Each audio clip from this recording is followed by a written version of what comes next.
Welcome to another episode of Couch Coach, your favorite podcast featuring an all-star staff of the best to never do it. Without a couch, you're just a coach. Without a coach, it's just a couch.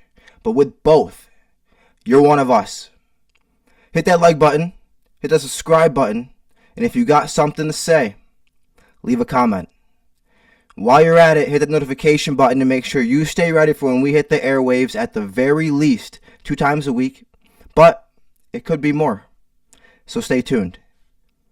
For more, make sure to follow us on whatever platform you consume your content, whether on Instagram, Facebook, YouTube, TikTok, or X. Search Couch Coach Pod in your search bar and look for the green coach sitting on a green couch. You can't miss it. If that was too much for you to remember, make sure to hit that description for all the links to all our socials and our Couch Coach headquarters. Now for your first Couch Coach, we have the one and only Mr. 500, Mr. Bountiful Harvest, Mr. They Ate My Wife. He's a man of many names. He's a man on a bye week, but you can call him Johnny. We are 2 men on bye weeks this week. Just absolutely titans of our shared fantasy league. It's just America's team and They Ate My Wife sitting unopposed at the top. I mean, really just amazing. I'm about to be the first time America's team has ever won a championship. Post being called America's team amongst the masses.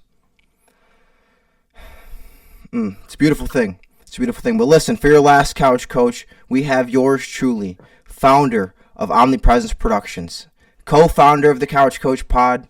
Some call me Akira, some call me Commissioner, but you can call me Kuji. And now let's get into it with this week's Sunday Headlines, the segment where we react to games for the people, by the people. Any upcoming games you want us to talk about, let us know in the comments. Now check this out, Johnny. Monday night at SoFi Stadium wasn't just a game. It was a survival test. With Justin Herbert battling a fractured hand and the Eagles desperate to snap a losing streak, we witnessed one of the most chaotic defensive struggles of the year. From a fake tush-push that stunned the defense to a turnover fest that rewrote the record books, the Chargers and Eagles delivered an overtime classic defined by grit, controversy, and a career-defining moment for Tony Jefferson. The Chargers win that game 22-19 in overtime. Chargers go to 9-4. Eagles fall to 8-5. Johnny, up next, Chargers have the Chiefs. They go to Kansas City. The Eagles are going to have the Raiders at home coming up next. But Johnny, Jalen Hurts is responsible for 4 interceptions in a single game, and the team has dropped 3 straight. Is this a schematic failure by the offensive staff, or are we witnessing a fundamental regression in Hurts' processing ability? I think it's on everybody. I think it's on every single person involved under the roof of Philadelphia. I mean, it's there's something in the water at Lincoln Financial Field. It's got to be, right? Too much going wrong. This is what happened to them 2 years ago, too. You remember that? They started super strong. Hot start, and they just, everything went wrong from there, and they spiraled down. It was over. Yeah. No, this is very eerily similar. This just feels like that, but it doesn't feel as shocking because it's just the whole season this team hasn't felt good. No. Like at no point. They only have one from really the Jalen Carter spit. From the Jalen Carter spit, it's just fell off. Everything. They only had one really good win, and it was against the Rams. And even then, that was by an absolute hair. Right. You know? I feel like it's too early in the podcast for me to say swear words, so I'm just going to say it was by a hair. So, I don't know. Yeah, it just feels like everything is wrong there. Like, for some reason, what I was watching in the game, it just felt like there were a lot of times where A.J. Brown, like, dropped passes that he should have had. And there were, like, times where he, like, went for passes one-handed when he really didn't need to. But there was a lot of passes too where Hurts is just overthrowing it, throwing it so high in the air. Yep. It's like, what are you doing, man? You're a professional. Yeah. Like, you're a Super Bowl champion. Yeah. What are you doing? Yeah, I kind of just felt like that the whole time. I'm watching it and I'm just so confused at why he's throwing it so poorly. Yeah, I mean, Saquon had a solid broke a run finally. Is it the first time all year that he's broken a big run? Yeah, it might be. That was just an ugly, terrible game. Wacky through. Game, bro. That was a Looney Tunes game, bro. Like awful. Monsters Inc. game, really. That game should have been on the Nickelodeon podcast. I mean, it was on the Monsters Inc. one. Oh, you're right. That was the one that was on there. I was thinking of a different one. Okay. Yeah. But it was just really bad all the way through. You said an overtime classic. I sure hope that's not a classic. I'd like to forget that game. Yeah, you're right. Like, it went to overtime, but not for any good reason. I mean, the defenses played pretty well. I'll give them that. I mean, if you look at the stat score, I'm looking at it, not now, but like just when I was after the game, and you would think that the Eagles won that game. I mean, 7-1 on the sacks alone. I would have said it's a wrap. It's a wrap. Except you flip it around and you see the Eagles had 5 turnovers. Yeah, and 2-1 play by the same player for one of the. Yeah. I think it might be the first time ever, but I could be wrong. I think they might have said something like 1968, something going way back crazy. But yeah, threw a pick, got that shit back, fumbled it. Mm-hmm. I mean, yeah, listen, just pitiful. If there's any play that is the mark of the downfall from the top 5 that we had established last year, Johnny, it's a play like that. Because we were creeping him in there. We were creeping Jalen up into that top 5. Well, not to mention, I'll get to that in a second, but I just was going to say, like, the way that they lost was so bad, too, to be like, you're in field goal range down 3 in overtime, and you threw a pick on first down. Like, what are we talking about? Like, how did you do that? But the thing with Jalen is that I feel like people that were putting him top 5, I certainly felt this way, where it was like, I watch him and I feel like he's not top 5. Well, before though, last year after the Super Bowl. No. I'm talking about last year, even after the Super Bowl. Like, I'm saying during this offseason. Yep. I'm like, I watch him and I feel like he's not top 5. But he's gone to 2 Super Bowls and won 1 in the last 3 years.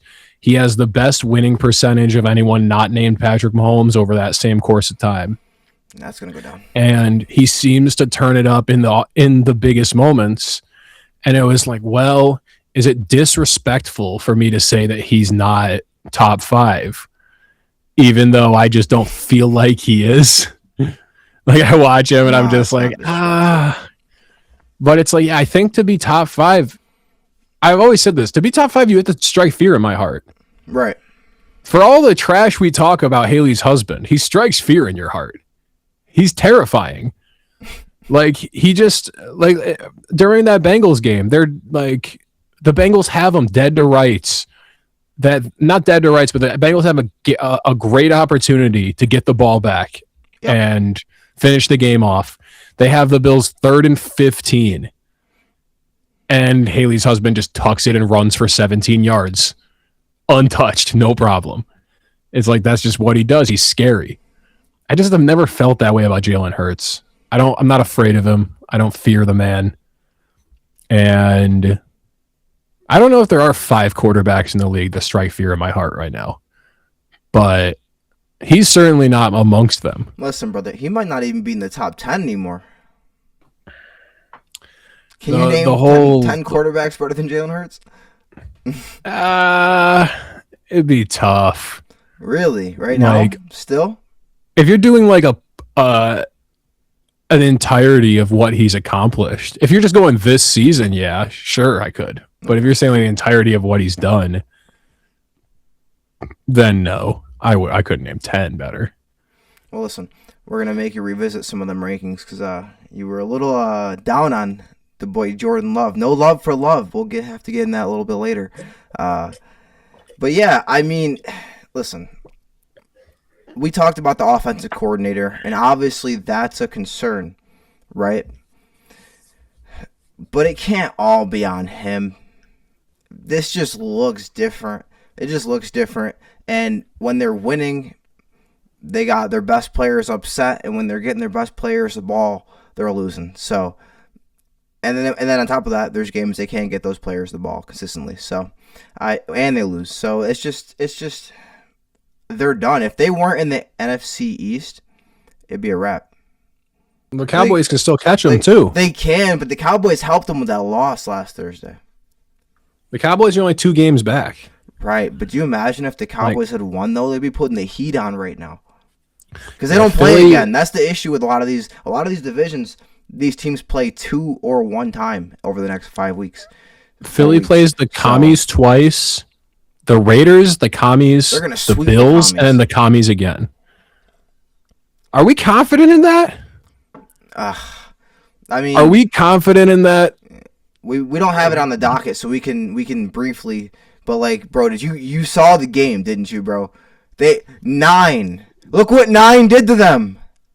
Look what 9 did to them. Yeah, but 9's not in the middle of a supernatural funk, as Chris Broussard coined. He is not better. I'm just saying. Jalen Hurts, you're ranking 9 ahead of Jalen Hurts right now? No, I'm not doing that. All right, then. Exactly. That's what I'm saying. So, but it just feels like there's something in the drinking water, as I've said. There's something wrong. There's a plague that has captured the Philadelphia Eagles. Just saying. I think it's fully on the table. They split with the Commies and lose to the Bills, and then they have to be perfect. No, I mean, we talked about it too. Only one team in this division is going to miss the play or make the playoffs. So they could miss the playoffs, which in that case you got to start wondering who we're gonna get rid of, who the Grim Reaper is gonna hit.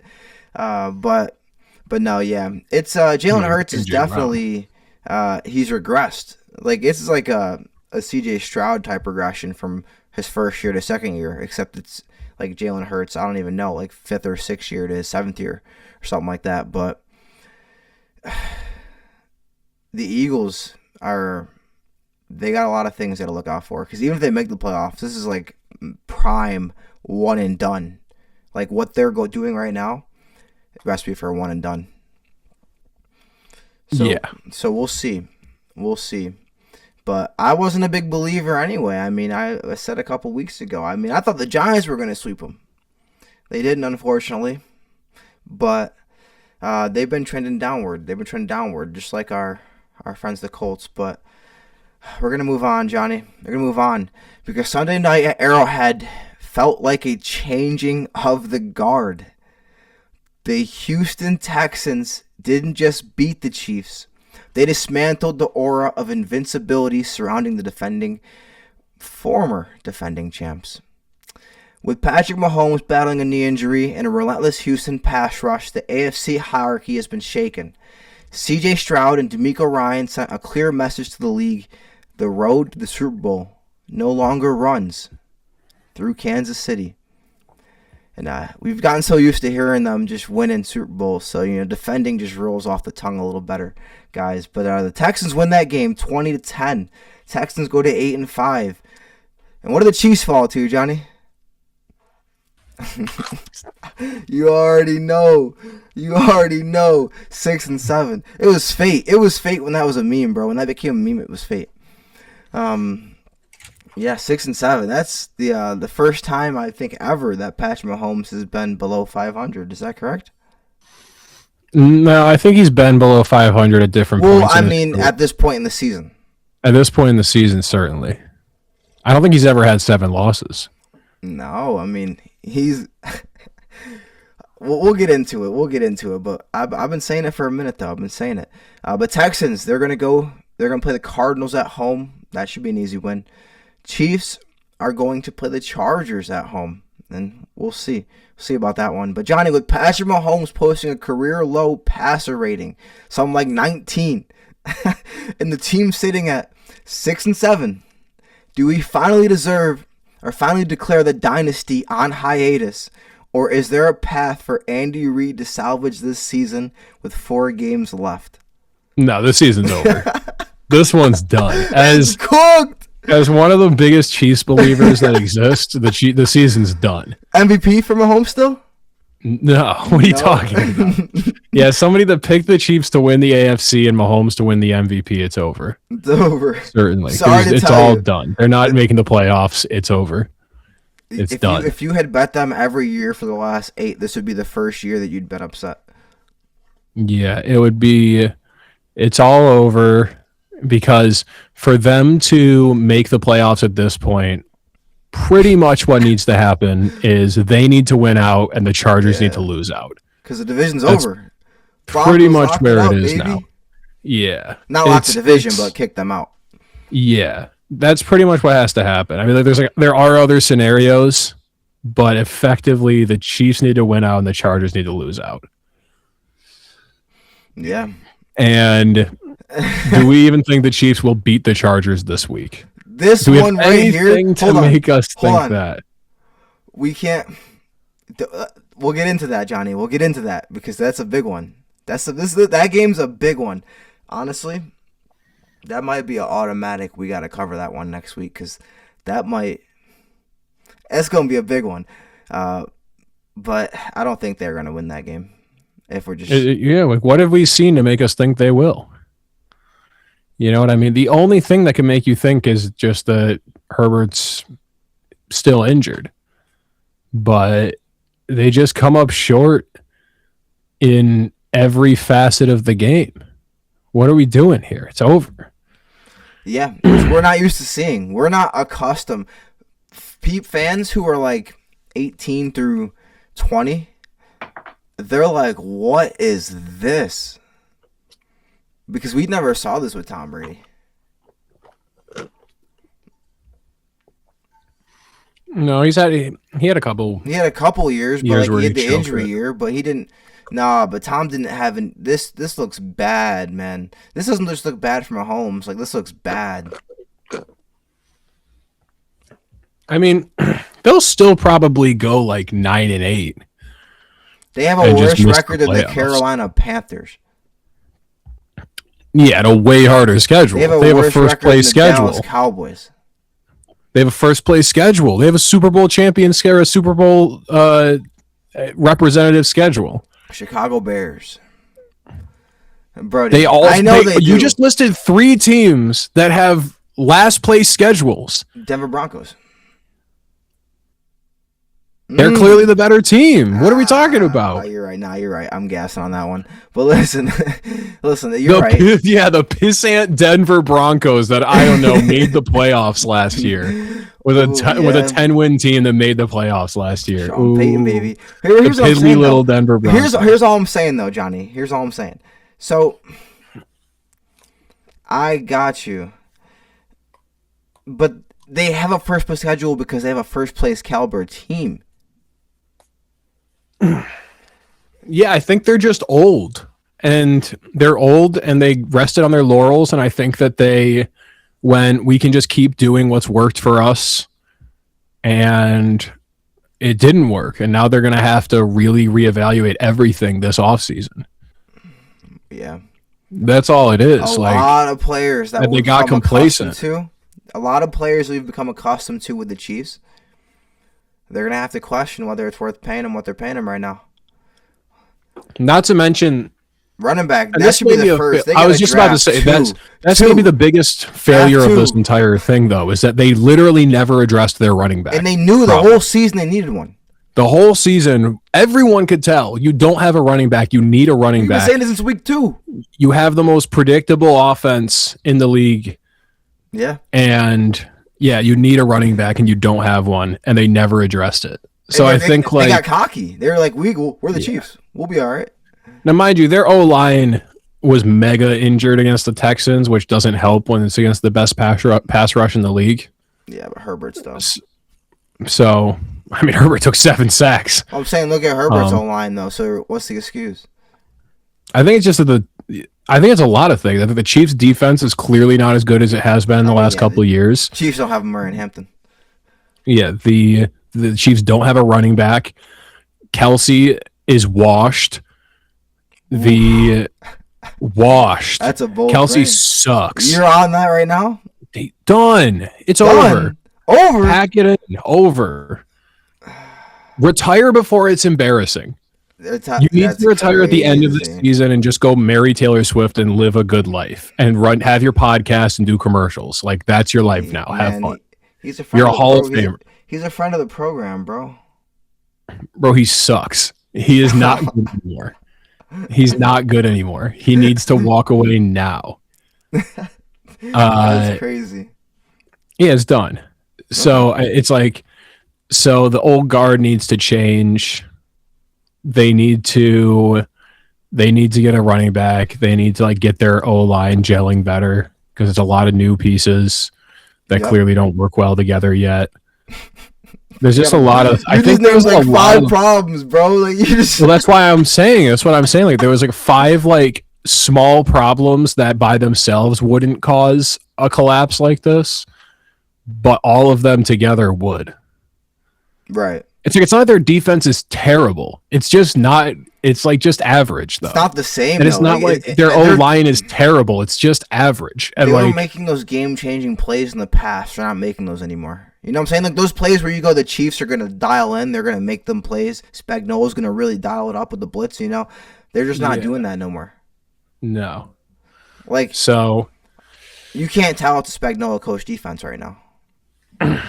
Yeah, it just looks wrong and different, and they need to just fix a lot. They need to address a lot of small problems this offseason, and they could easily come back and be better next year. But yeah, this is just a lost season for them. For my sake, I hope not. But you're right. No, it's a. I've been saying it, man. They called me crazy in week 2. They called me crazy in week 4. In week fucking 10, not so crazy. Now, it's a wrap. Prophetic. It's a wrap. It's over. Now, again, you could argue I'm biased and, broken clock strikes the right time twice a day, right? So, hey, but either way, Dynasty's over. And you know what?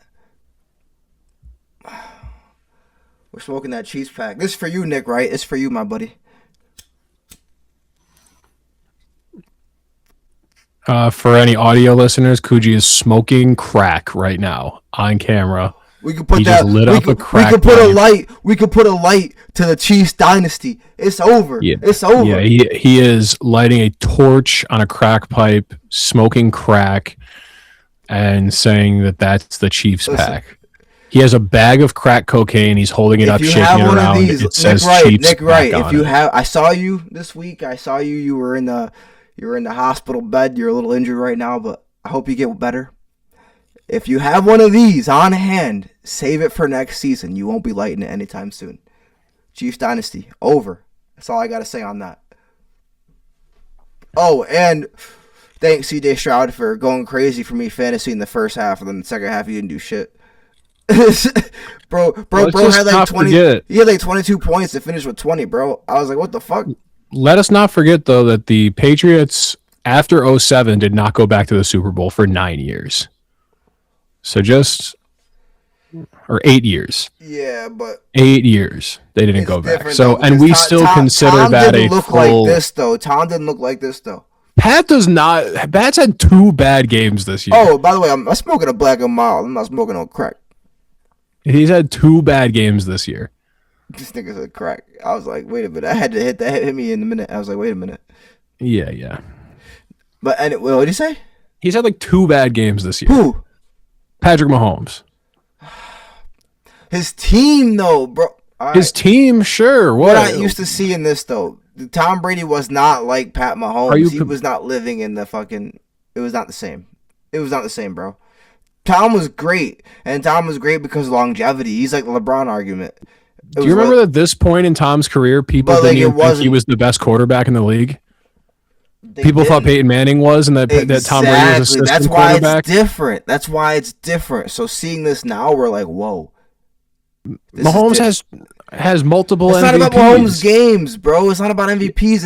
It's literally about the fact that we've expected that no matter what happens, Mahomes will get them to the playoffs. Mahomes will get them to an AFC Championship game. Mahomes is going to win the game for them. He's not winning any games for them right now. I mean, actually, he is. out of the 6, he's probably got like credit for 4 or 5 of those. But other than that, but I mean, like, they're losing games regardless of him being there, that they would not have lost in the past, is what I'm saying. So that's why it's so crazy. Yeah. As a Broncos fan, this season is on Mahomes. I don't think that this is the best football season in my entire life. Yeah, he hasn't played great, but I wouldn't say this is on him. And to like compare it to if you're comparing it to the Patriots, it's like they're on the same exact pace. You know what I mean? Overall, let's see if it takes, but we'll see. You think it'll take 8 full years for Mahomes to make it to a Super Bowl? We'll see how it finishes, bro. They could damn near go 6-10. Theoretically, I'm just saying, like, they're 6-11, and even then, that's one season. I'm just saying, injury. Like, Tom Brady had never had a record that bad, no injury. Look, man, sometimes things go wrong, and even in his worst record, I'm pretty sure he made the playoffs. You're comparing no. And this comes from me because I'm somebody who always says, people go, "Oh, Tom Brady beat him head to head. He's better than him," and I'm like, that doesn't make any fucking sense as the argument. Yeah, but look, I'm not saying that Pat's better all time, but for people to be like closing the book on the Chiefs dynasty when we consider the Patriots dynasty to last 20 years. For people to be like, we're closing the book on the Chiefs dynasty. It's over. GOAT argument over. Oh, so you're one of them? Okay. So the wording of the question. Okay, so a hiatus means a break. So that's why you said yes. Okay. Yes. A hiatus does mean a break. Okay. I got you now. Now. All right. It's on a hiatus, yes, because I think it's over. Yes. It's on a hiatus. Unless that's not what a hiatus is. A hiatus means. All right, here's what I'll say. The Chiefs will win. The Chiefs with Pat Mahomes will win another ring. The Chiefs with Andy Reid will not win another ring. I can't say that for sure. I don't know what Andy Reid's career plans are because he's old. On Coochie, stamp it. But anyway, we got to move on, Johnny. We got to move on. Because we got your favorite quarterback. The quarterback you have no love for. You know what I'm saying? But Johnny, it's death, taxes, and drama at Lambeau Field. The latest chapter of the Bears-Packers delivered everything we expected and more. Caleb Williams orchestrated a furious second-half comeback with some of the most improbable throws of the year. But Jordan Love and the Packers defense held the line when it mattered most. Keshawn Nixon's game-sealing interception kept the North in Green Bay's control, but the gap between these two franchises is closing fast. Packers win that game 28-21 on a game-sealing interception at the very end of the game. 9-3-1 are the Packers. 9-4 are the Bears. Bears are going to go play the Browns in Chicago. Shedeur, that's tough for them. Packers go to the Broncos. So that's a guaranteed loss. But either way, Johnny. The Packers now lead the North at 9-3-1, with the Bears dropping to a wild card positioning 7 seed, which is a wild drop from 1 seed in just 1 week.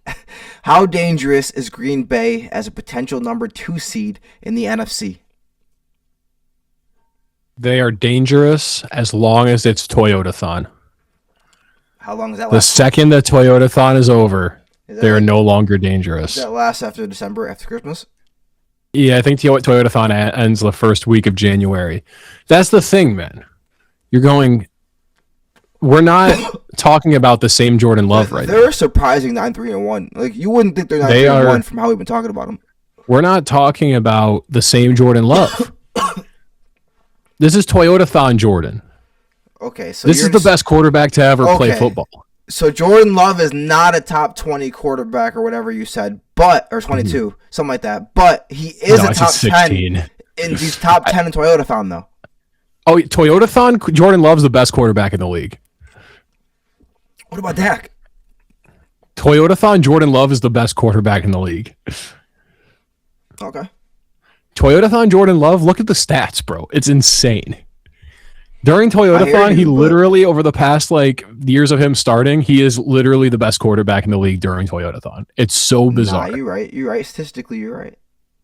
I don't know why. It's just the case.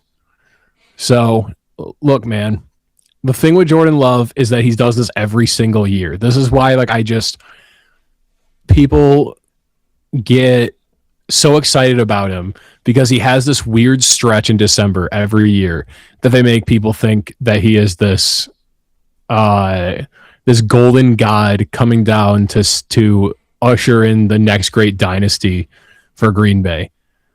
And then the playoffs roll around, and then it just doesn't happen. I just don't see it. How about we just hold off judgment then until after Toyotathon, and we'll just. That's what I think we should do. I think we hold off judgment until after Toyotathon, and then we'll see again. But he's done this every season, and I'm just like, and every year he looks like shit the first few weeks, like terrible, the first few weeks.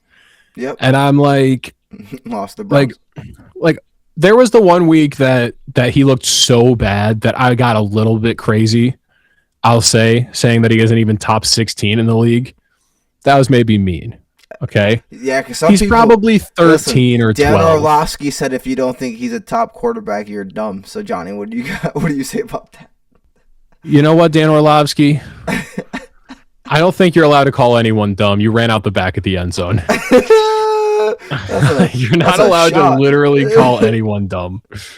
You're not allowed to. You put up top 5 most embarrassing quarterback plays in the history of the NFL. Number 1 is the butt fumble. Number 2 is the Orlovsky. Truly, you can't call anyone dumb. You're not allowed. You blew it. No, I just think that Jordan Love is he tricks people every year and then like has nothing to show for it. Like he tricks people every year. He's the NFC Justin Herbert, except not as consistent. Like Jordan Love has won a playoff game. I'll give him that. But I'm just not sold on it. I need him to like do something, like put together a whole. I need for him to just put together a whole season. No, I feel you. I don't think he needs a whole season. He needs a whole postseason. No, mine's a whole season. I don't give a shit about like. So if he goes off and wins the Super Bowl this year, no, that'll do it too. But I'm just like, but the thing for me, that's the same thing that I just said. Right, but that's not like I'm saying like that you're making it sound like he needs to like be like Lamar's thing is like you need to have a good postseason. But my issue with Jordan Love is that he sucks for like the first 8 weeks of the year and then turns it on late and then everybody thinks that he's amazing. But he's done it every single year. And I'm like, let's just like pump the brakes on crowning him because he does the same thing every year. And look, if he wins the Super Bowl, God bless him, you know, then you can mint him. Top 10, inarguably. But until then, I'm just not buying into it. Well, right. So that's what I'm saying. But back to the question, because I agree with you. He's got to win a Super Bowl. He's got to do something. He's got to do something in the playoffs. But no, I don't think they're dangerous. They won't go where Jordan Love takes them. They'll go where Micah Parsons takes them. That defense is going to carry them to a Super Bowl. Not that offense. That offense is talented, but they're struggling. They're playing well from time to time. They're just massively inconsistent. But like I was saying, 9-3-1. Like if you just close your eyes and look at that record, but you just picture how we've thought about them all season, how we've talked about them, you wouldn't predict 9-3-1 as the record. So I think both them and the Cowboys, that tie is a win for both of them. It's helping them both right now. But well, you go okay, 9-3-1. Let's like posit it like this: 9-4. Like you know who else is 9-4? The Bears being 9-4. Right, like so, the Chargers are 9-4. And they have that head. Like, don't they like? Doesn't that like they feel like kind of the same? And then the Chargers don't feel like they're yeah. Like that's kind of to me where I'm like, that's what I think of the Packers. Jordan Love, Justin Herbert comp. So they're similar. Jordan Love's won a playoff game at least. Herbert's more consistent in the regular season, but I would definitely put Herbert over Love. Herbert's also blown a huge lead in a playoff game. Yeah. No, I would put Herbert over Love. Me too. Off talent and everything. The only thing Love has on him is athleticism. No, not even that. You don't think? No, not size. I'm just talking speed and agility. Just speed, maybe. But Herbert's fast. Herbert's also fast. In the pocket, you mean? Or out of the pocket? No, both. He's fast out the pocket. Faster than Jordan Love? I didn't say faster, but he's fast. Right. I'm not saying he's slow. I'm just saying that's the only thing that he would have on him. Yeah, theoretically. Yeah, I just kind of don't that one's even questionable. That one's even questionable. Yeah, I think they're kind of similar because I don't think of Jordan Love as an athletic quarterback. He doesn't run for first downs. Am I being racist? Herbert does all the time. I'm sorry. I'm being racist. Yeah. I saw a thing the other day, or somebody was talking about this. I don't remember who said it, but they were saying that like the good test for you to tell if your mind is fogged by whether a quarterback is black or not is to go, who is the quarterback that you would compare playing style the closest to CJ Stroud that's currently in the NFL?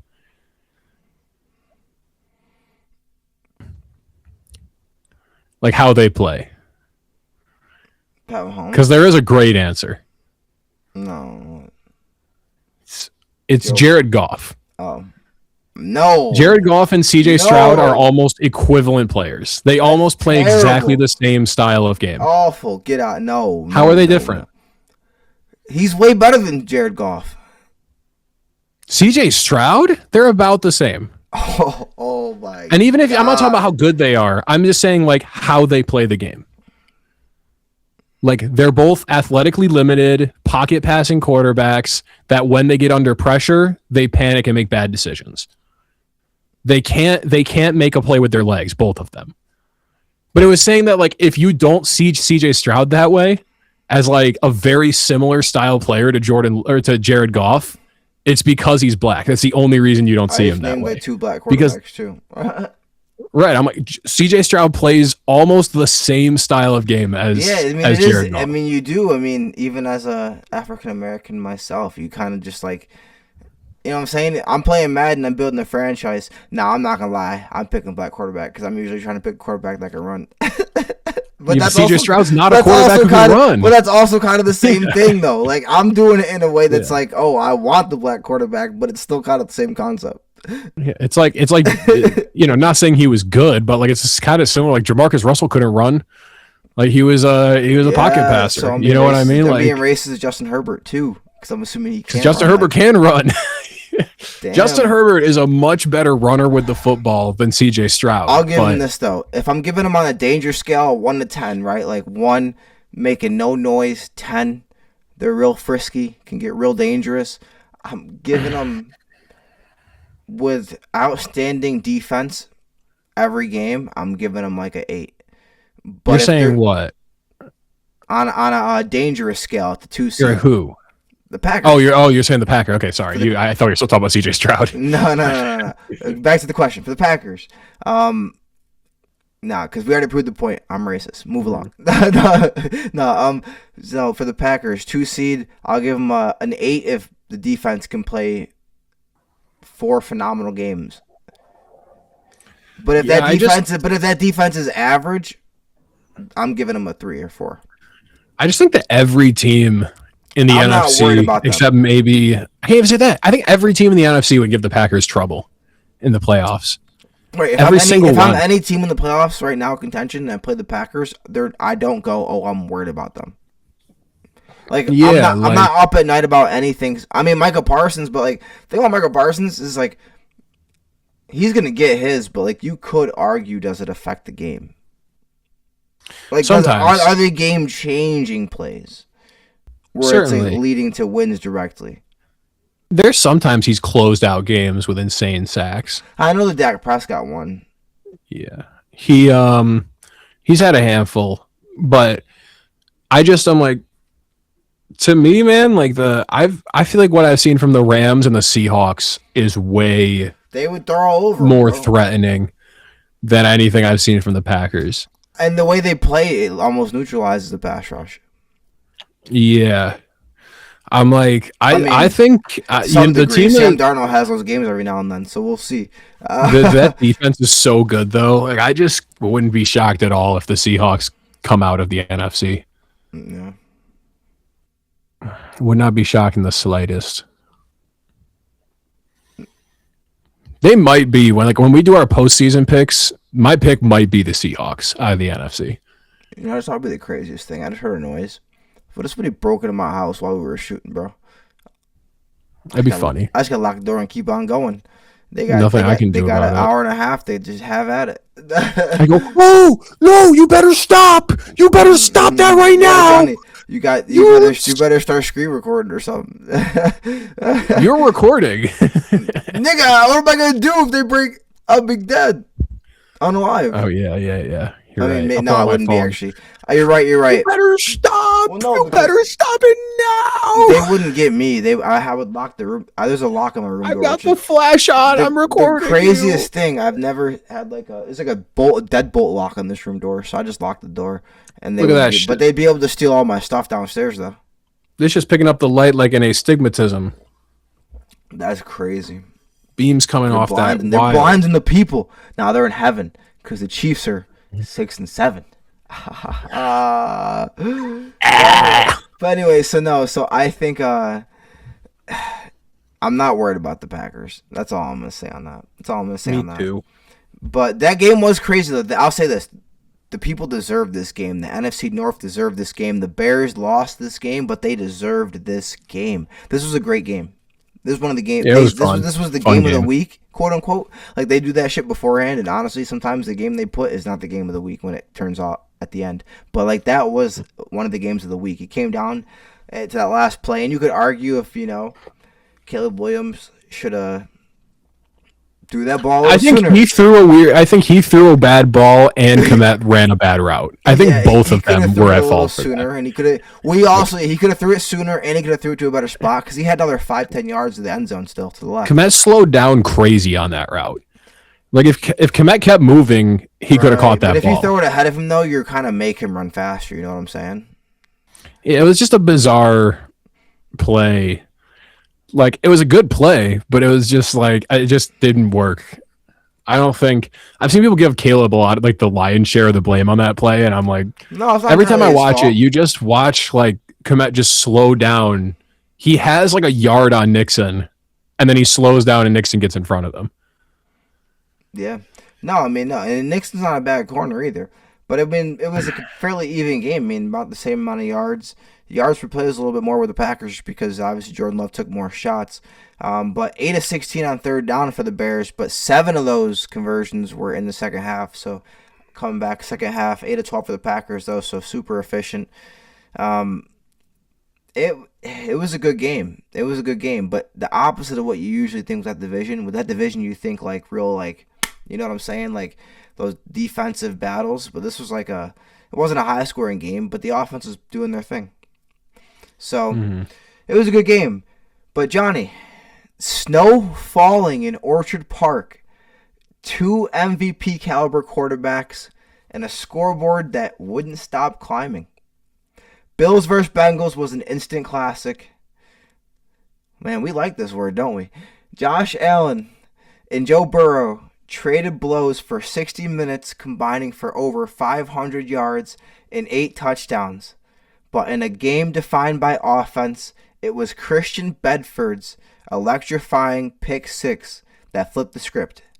Buffalo surges toward a potential division title, while Cincinnati is left wondering what could have been. Bills win that game 39-34. Bills go to 9-4. Bengals are now 4-9.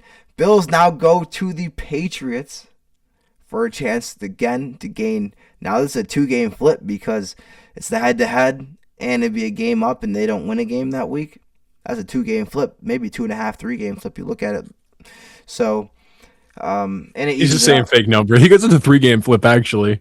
If you think about it, it could be even a 4-game. Why not? No, because it could be a 5-game flip if you think. You have the tiebreaker that you add to that now.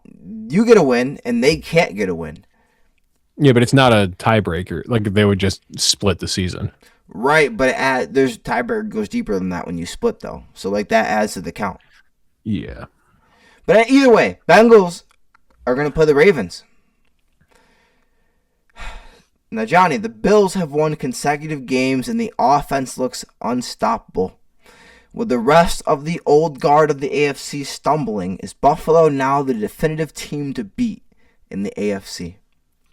Yeah, and if they don't make the Super Bowl, it is the worst indictment of Haley's husband. We will have an episode dedicated to just Bills hate. We're gonna have a Bills fan. We're gonna have a Bills hate line where we have people that hate the Bills, and then we're gonna have Bills fans call in as well to just air their grievances. Mm-hmm. No, they'll have truly no excuse, even a little bit. They have to make the Super Bowl. Anything else is an abject failure. And we're looking at the Ravens probably won't be there. The Chiefs almost certainly won't be there. The Bengals certainly won't be there. You are in a AFC playoff with a bunch of suspect quarterbacks or second-year quarterbacks. That's what you're standing in right now. All new teams for the most part. Yeah, the only ones that have CJ Stroud's been there every year, but even his team they beat you already most of the year though. Yeah, and he's been suspect. The team's been suspect, except for the defense. The offense has been suspect. Trevor Lawrence is going to be there. Bo Nix and Drake May are second-year quarterbacks. Aaron Rodgers, 42-year-old Aaron Rodgers, will probably be there. Beaten up. And then broken hand Justin Herbert. That's what you're up against. By the way, perennial playoff choker, broken hand Justin Herbert with 2 missing O linemen. So, 2 missing all-pro linemen. So, there is no excuse. You simply must win. And if you don't, then I will be vindicated for calling you Haley's husband for the entire season or for refusing to say your name for the whole season.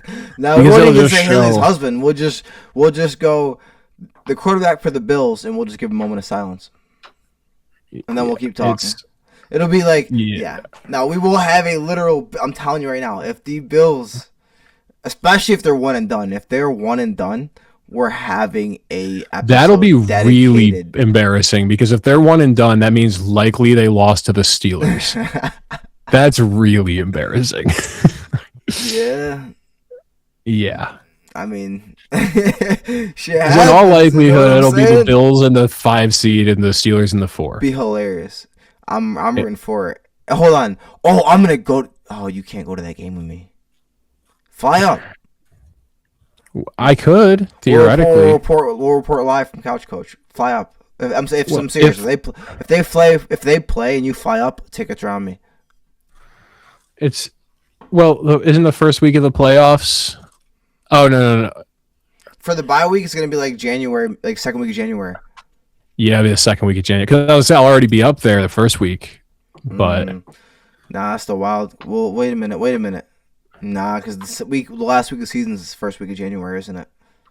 Well, they added a whole nother week. No, the last week of the season, the regular season, is like the second, January 2nd. The third week is going to be that first week because they added a whole extra week a couple years ago. Yeah, so damn, that's crazy. We'll figure it out. We'll see. But I agree with you. This is on paper, old guard, they're the team to beat. But do we think that they're the team to beat from this year based off how it's gone? No. Obviously, we're talking Broncos, talking Patriots because but. No, Lamar would be in the same position if Patrick, Joe Burrow, and Haley's husband were all not here, and it was just Lamar here. He would be in the same position. It would be all right. You have literally no excuse. No excuse. Yeah. You are a first ballot Hall of Famer. You need to win this right now because there's no other first ballot Hall of Famer. Honestly, same with Joe Burrow around you. Because kind of the same, yeah. Because Joe Burrow went to a ring, but after this many injuries, you got to validate. The only way you can validate all these injuries is if every time you're healthy, you go to a Super Bowl every 2 times. Yeah. If you miss every other year, 2 years you're healthy, you got to go to a bowl once. like you Yeah, like it would just be like that. We've given you the grace, Haley's husband. We've given you the grace that you just can't beat Patrick Mahomes, and that's fine. But now, like the one thing that stood in your way this whole time, and by the way, there's only one other team that's knocked you out, and that's the Bengals, and they're also not here. So it's just like you have to do it now. So yeah, I would say they're the team to beat. They're the team to beat because as much as we'd like to say that the Patriots or the Broncos are going to be the two, top seeds. We know how it works. Experience. Yeah. Everyone's going to have their eyes on Buffalo. So the expectations are going to go to experience. So which we'll see when we get to our game picks in a minute. There were some lines this week that were some bullshit. But either way, they're the definitive team to beat. But this game was crazy because the Bengals really should have won this game. The Bengals were controlling this game up until Joe Flacco throws a stupid pick. Joe Burrow, my bad. Hey, you get him confused. He looked like Joe Flacco. Brown's Joe Flacco. But anyway, only in the fourth quarter. He looked great up until then. And then right after those two plays, he looked like Joe Burrow again. The T. Higgins on that one-handed catch, that was amazing. Mm-hmm. But that pick to Benford and then the pick that was right off the fucking lineman's head. And it got tipped. That was disgusting. Bro, disgusting. Just the first one, the pick six was gross. That was appalling. And he was in scoring position. Yeah, that was absolutely disgusting. So I'm like, bro, insane. Nah, it was just crazy. The Bengals should have won that game, and their division hopes would have still been alive. But for the Bengals now, I think we gotta call it wraps. Like, even if they win it out, like, I mean, you did say the Steelers could win the division with losing records. So maybe the Bengals could too, but the tiebreakers are a little weird for them. The tiebreakers would be super weird. It would be like because half them tiebreakers came when they didn't have any of the Joes. So it's like because at best they would be hoping for all of the teams would be 8 and 9. Right, and then it's like unless like one of these other teams is super like catastrophic, like the Steelers catastrophically just collapse. Yeah, which we're not hoping for because we got them as the division winner over here. So they're the team to beat, but they will be beat. I got them being beat. If we're just like looking at what it is now, I don't think they're gonna make it past the first round. If they do, it won't be the second round. I think you're fading the Steelers defense too hard, Johnny. They might come alive in the playoffs. I've been waiting for them to come alive all season. They just got to get to the playoffs. But once they do, TJ Watt's gonna just start going beast mode. Maybe. I've been waiting for him to come alive all season. Still waiting. But anyway, Johnny. It's just the past 2 weeks we've given up 200 plus rushing yards in back-to-back weeks. Sorry. I won't even say shh. I'm just going to put up this perfect timing. In Cleveland, we saw a glimpse of the NFL's future and a reminder of its physical present. Rookie Shedeur Sanders, lit up the box score with nearly 400 total yards and 4 touchdowns, looking every bit the franchise quarterback. But it was the Titans' ground game that stole the show. Tony Pollard exploded for 161 yards, reminding us that in the AFC North, even when you're visiting, you have to run the rock to win. A wild 31-29 finish that had social media buzzing. Titans go to 2-11. The Browns fall to 3-10. Titans are now going to go to the 49ers. And as we mentioned, the Browns are going to travel to Chicago, play the Bears. But Johnny, Cam Ward got the win, but Shedeur Sanders had the stats. If you're building a franchise starting today based on only week 14, but I'll let you can look at the whole season if you want, but we really don't have much for Shedeur. Which rookie QB are you taking? You already know who I'm taking. You already know. On this podcast, we support Carly Ursay, believed in Liam Cohen, and believed in Shedeur Sanders. It's just the truth. We have from the jump. Now, let me tell you, You said social media was a buzz. This was the thing that was driving me crazy. How tame. There were so many people that were like, I always believed in Shedeur. And I'm like, good, me too. But there were so many people that were like, wow, it's just so crazy. It's just confusing what was even going on there the whole time. People that I know, I remember when like earlier in the season, like, people don't get it. Shedeur sucks. He deserved to be drafted in 5th round because that's only how good he is. Like, come on. Like, what are we talking about? Like, just call him, like, just shouting, like, racial epithets at him. Like, just wild shit. Like, he had no place in this league. And now suddenly people are like, yeah, well, it just seems like, like, he was always good. And it was just, there's something weird going on in that locker room that Stefanski didn't see it. It's like, yeah, you didn't see it either, man. Nah, bro, we saw it coming. We had a whole, and oh, by the way, in honor of Shedeur getting that rest of the season start, we're gonna go back. We're gonna have the people clip. Listen, this weekend it's gonna be Saturday, Sunday. We gotta figure it out with the people, but we're gonna have a special episode where it's a special Shedeur Sanders episode where we're gonna get it breaking down because we've been the Shedeur Sanders podcast this whole time. Mm-hmm. We said it, Johnny. We said it back on the draft. We were like, man, should have been Shedeur. Man, should have been. You tell me New Orleans wouldn't want Shedeur right now. I wanted the Steelers to draft him. In the first round, I wanted the Steelers to draft him. Johnny, I'm telling you right now, I said it, and we know because the contract, they wouldn't do it. But if the 49ers had drafted Shedeur, they would be better right now. If they gave him the whole season. Like, there's so many teams. Like, this whole, every step of the way, we saw them mishandle Shedeur from the draft process to the draft to when they picked him to the interviews to pick another quarterback to the whole training camp to the season to up in every moment. Even after he played, they were like, oh, we're going to see. Like, and Stefanski right now, it's crazy. He might be more hated than Trump in America right now. Well, Stefanski's just damned if he does, damned if he doesn't now. Because if Sanders plays the rest of the season great, he had his time to do. If he plays the whole rest of the season really great, then it's like Stefanski's a moron talent evaluator, or he either didn't realize how good Shedeur was, or he did realize and intentionally didn't start him. So it's either that if Shedeur does well, or Shedeur does poorly the rest of the season, and he still gets fired because the team sucks that bad and they have to move on to a new coach. Yeah. No, you're 100% right. It could be, and I mean, we've talked about it. He's offensive coordinator. Where's the offense? Where's the offense? Maybe you need to put a lab coat on. Mm-hmm. Well, the question is like the responsibilities of everything else are just too much. Well, it's just so goofy, and to be like to stick with Dylan Gabriel for so long when we all knew he sucked. We know why he got picked. We know why he got picked because he's an undersized left-handed quarterback. You picked him so you could say we don't need a quarterback. We got one, and then your owner said, "Nah, pick him." Mm-hmm. So yeah, it's just really, really goofy. The whole thing. Shedeur was obviously should have been drafted much higher. Yeah, I think a lot of people just didn't like the noise surrounding him, and he looked good. It's just crazy, and they took him off in the 2-point, bro.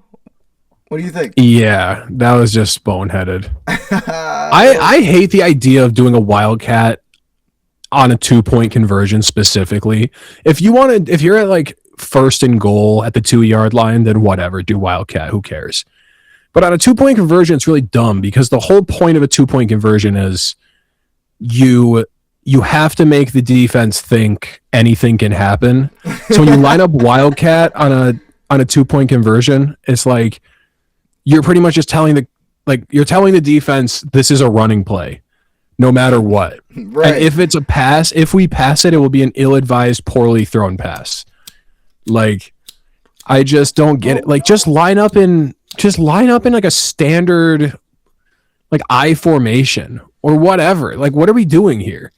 Like, just if you want to run the ball, then just run the ball, but line up with Shedeur and have him hand it off.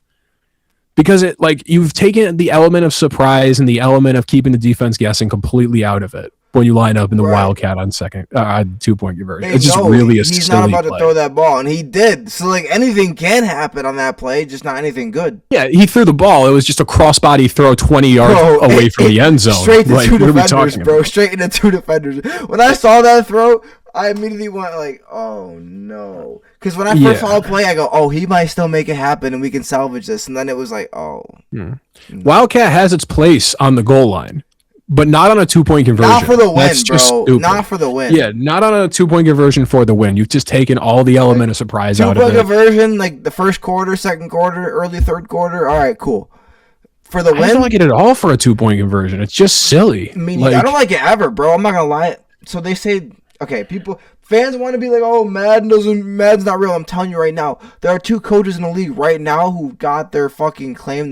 They literally were like, I just played Madden. Like they obviously did other shit. You can't only play Madden, but like you learn shit. And every time I'm in the Wildcat and Madden, you know what the most annoying thing is? When I realize I clearly don't have an advantage and you can't do a fucking audible that makes any sense. Mm-hmm. Because you can't adjust. You need to be able to come out, look at the defense. You need to be able to say, okay, this is for the win. This is everything's on the line. You need to be able to come out and say, okay, they're in this. Okay, we might need to make an audible, make an adjust. And I trust Shedeur to do something like that right now. Even at his early stages, he will make a play. He might fuck up an audible in the third quarter, but he'll make a play when the game's on the line. And so, yeah, it was crazy. But I'm taking Shedeur. Come on now. Perfect timing. You know what it is. Perfect timing. And hey, he made that song for a reason. So we're going to obviously give blame where it's supposed to be. But like Shedeur said, it's always perfect timing. So he knew. He knew what it was. It was God's plan. But yeah, it's crazy. It's so great, man. We said it before the season. If Shedeur gets that start at any point, man, we're finna eat. It's so annoying too that he has this moment where he gets to go off. Who else would have me watching a Browns game, bro? I watched a 2-11 team, whatever they were, play a 1-11 team, play a fucking 3-9 team or a 3-10 team. Who's doing that for anyone but Shedeur? Yeah. I didn't just watch Red Zone on that shit. I had that shit on its own screen. Not split screen, its own screen. Like, yeah, it's very what the silly part to me is that this is just the one game that the Cleveland Browns defense decided to play like shit for seemingly no reason. Crazy, right? Literally. Yeah. And fucking Garrett only got 1 sack. Yeah, I mean, that's fine, but I'm just like, they just play no reason against the worst offense in the league. Like, any other week, that would have been a blowout win for the Browns. But for some reason, they were just like, nah, we suck this week. The future's bright, though, Johnny. Harold Fannin looking good. Harold Fannin. That might be the pickup. That might be the tight end pickup of the year. Harold Fannin looks good. But then they got Njoku. He's going to fall to number 2 next year, I think. But they got him and Njoku at number 2. They should just run 2 tight ends a lot, too. They run 2 tight ends. They can run Judy. They got that rookie Bond, who only really dropped because of that law incident he had. He probably would have been like a second-round pick without that. Maybe like early, mid-second-round pick out of Texas. Isaiah Bond. They got Tillman, who kind of fell off from last year, honestly. But a lot of these quiet players. But they got, I know. But they got Judkins and they got Dylan Sampson. And they got someone else I'm forgetting. Nah, maybe they don't. Is it just Dylan Sampson and Judkins in the backfield? I mean, they have Jerome Ford. That was who started the beginning. That was their original guy. So they got 3 backs. So the future is bright, and that defense is great. The defense is young. Myles Garrett's not even 30 yet, I don't think. So no. Yeah, I mean, there's reason to be hopeful. I was just saying to one of my friends the other day, it's very upsetting to be a fan of the Steelers and look across and every starting QB on my division rivals are all quarterbacks I like. Yeah, you get a quarterback. It's not just that. It's I like all of them.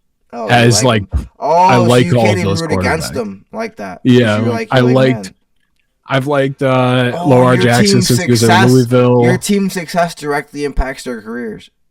Yeah. That's crazy. No, I do be thinking about that sometimes. I'm like, man, your team's success directly impacts certain players' careers and like how their trajectory goes. And I'm like, man, but I'm so sorry. My team had to win for me. No, I'm taking my team, but like I like Mahomes, but like I'm not. You know what I'm saying? I'm still sitting there. But to your point though, if I had Shedeur in my conference or my division, it'd be tougher. If I had Burrow Lamar in my division, it'd be tougher. We still got to play him. I think we play him in 2 weeks. We play Shedeur in 2 weeks. Thanks. I think this week we play. I'm hyped for that Shedeur Sanders Aaron Rodgers post game. That'd be funny. What that handshake looks like. But yeah, I forgot who we even play. Oh, we play the Dolphins this week. Yeah. Yeah, Monday night. Crazy. They should flex that shit. Well, I mean, look, it flex it. Like, who wants to watch that bullshit? That's Monday, but they should. Actual bullshit game. Well, listen, we got to move on, Johnny, because as you guys know, not all Sundays are created equal. For some, it was a victory lap filled with highlight reels. For others, it was a long, sleepless night. It's time for Sunday Scaries. Now, first up, Johnny, we have Patrick Mahomes. First time ever. I am happy to put him on this list. Patrick Mahomes. The dynasty isn't just sleeping. It's in a coma. Mahomes posted a career-low 19.8 passer rating and threw 3 picks against the Texans. The Mahomes limp is trending for all the wrong reasons. Is it pain or is it panic? Either way, 6-7 looks terrifying in Kansas City. Number 2, Johnny, Shedeur Sanders, equipment manager. The viral moment nobody wanted. Shedeur threw for 364 yards and 4 touchdowns, but the internet is talking about his wardrobe malfunction after a slide. When Shedeur's thong is trending, someone in the equipment room has some explaining to do. And the third one, bettors in the Broncos-Raiders game. Anyone who bet the Broncos to cover, you're up 10, 4 seconds left, counting your money until that meaningless last-second Raiders field goal cuts the lead to 7. That is the definition of a backdoor cover from hell. If you held that ticket, you caught a case of the Sunday Scaries. Now, Johnny, who wins the Cold Sweat Award this week? Who had the most sleepless night? You know, I want to just throw one specific name out. Specifically Dave Portnoy. And fuck that guy. Fuck that guy. Dave Portnoy is such a slimy weasel to go on a terrible bet. Awful bet.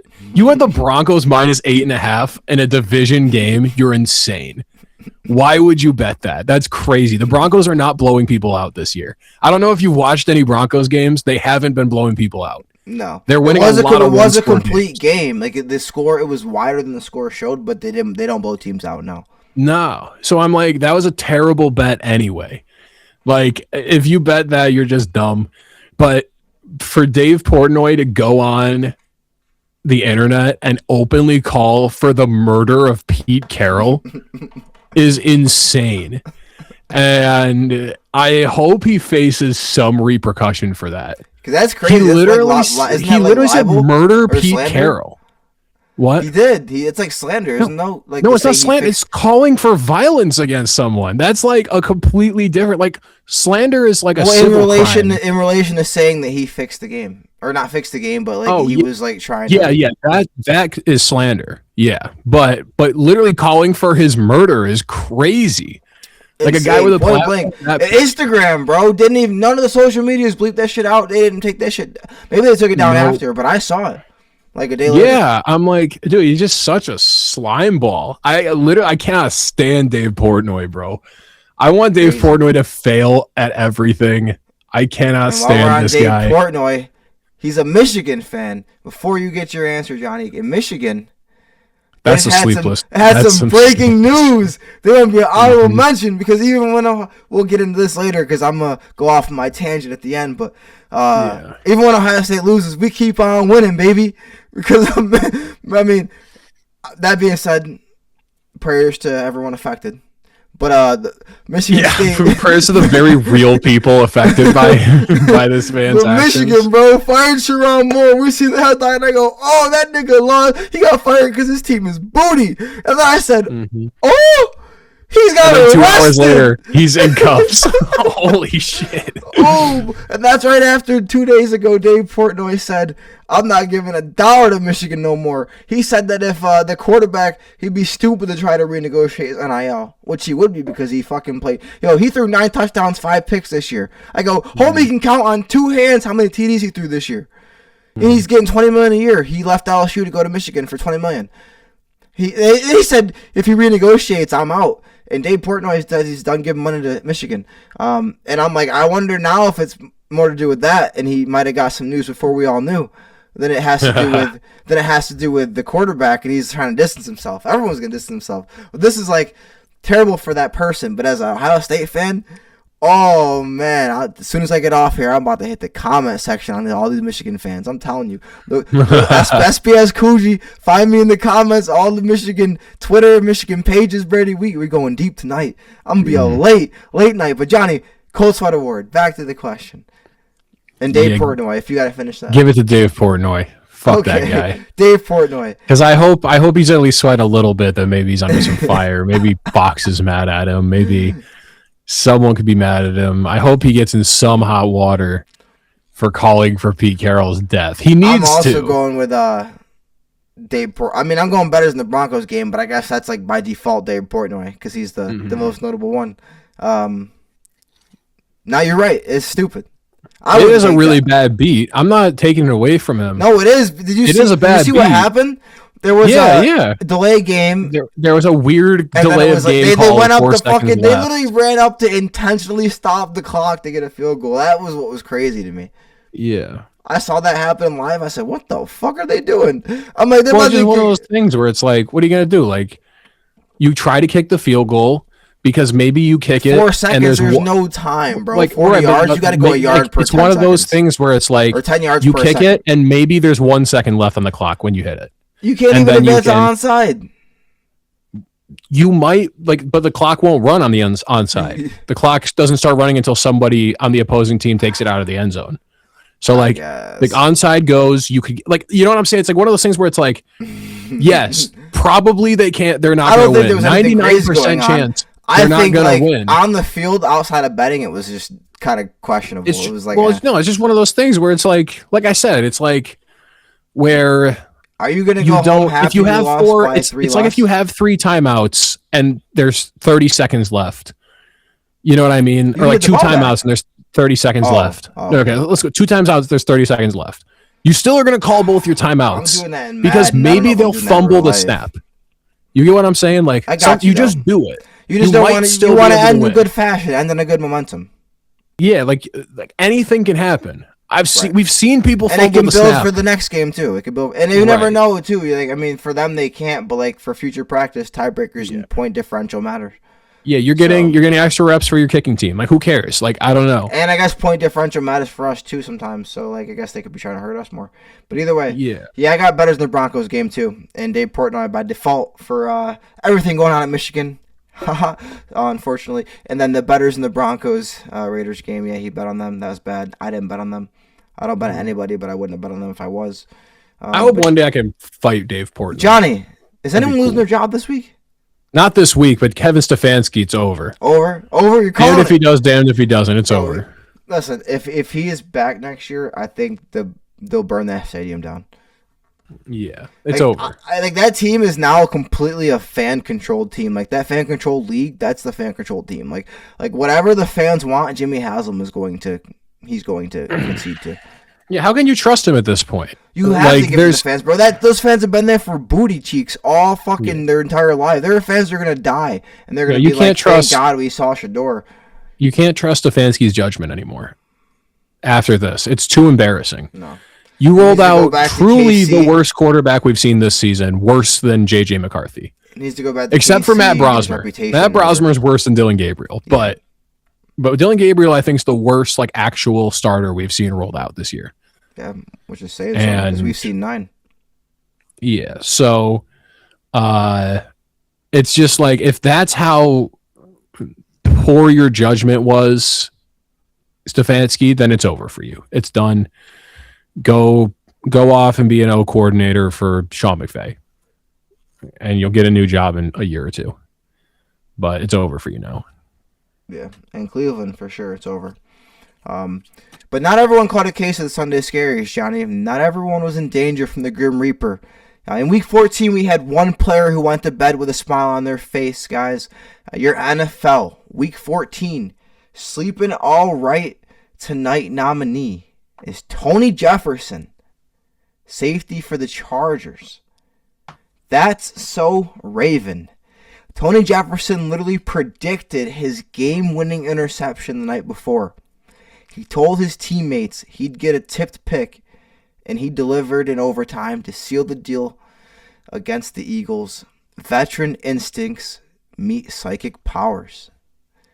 Now, Johnny, momentum or moment? And we'll expand from just Tony Jefferson to the Chargers team in general there, but Tony Jefferson plus the Chargers, is this momentum or moment for them?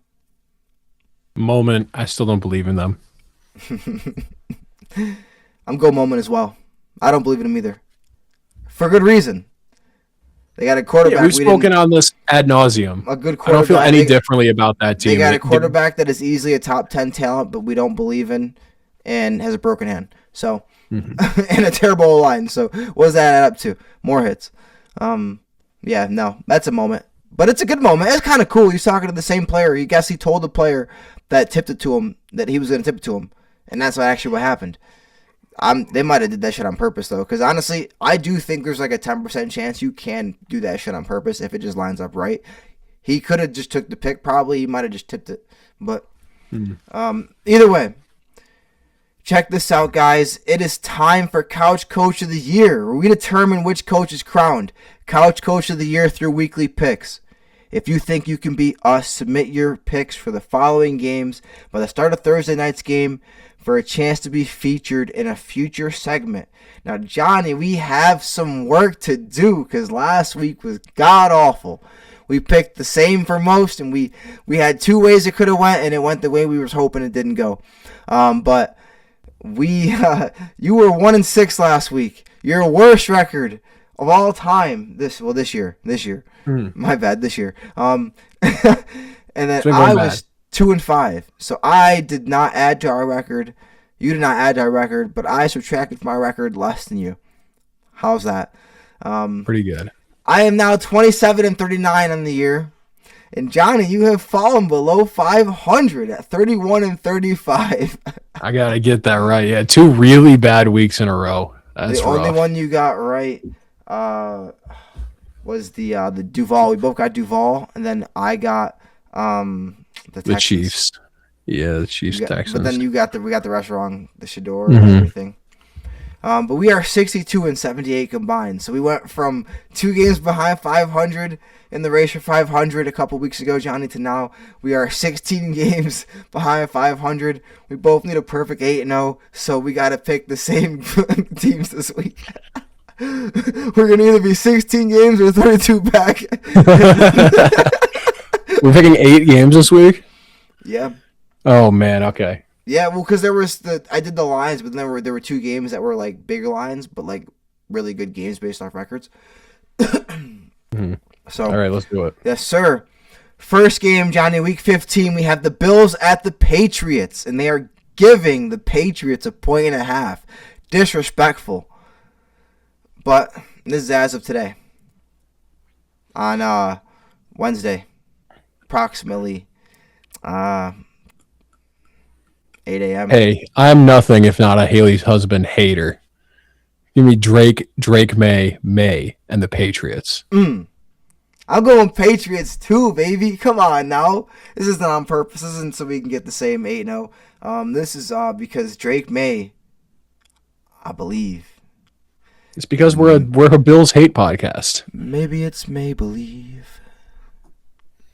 I believe in Drake May. I don't believe in the Bills.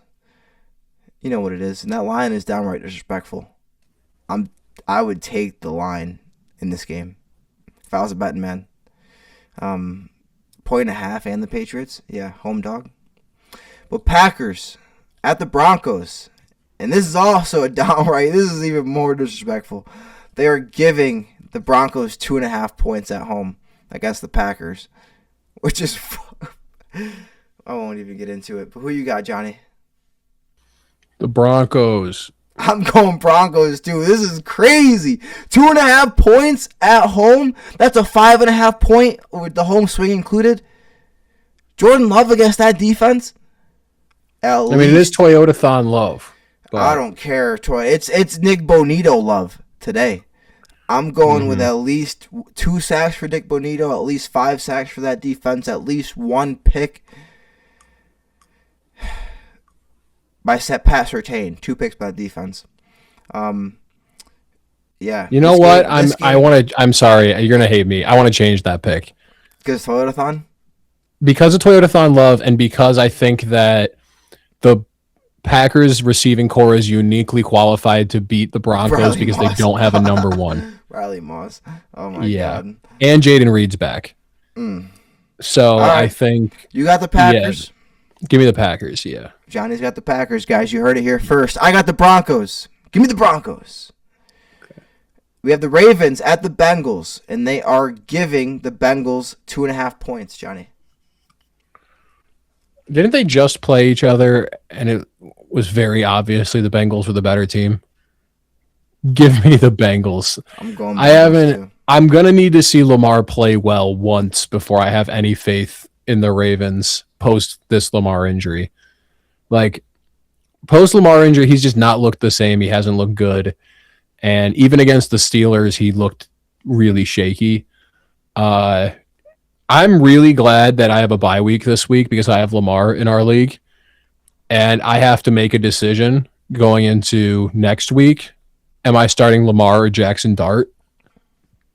This will be the week that decides it.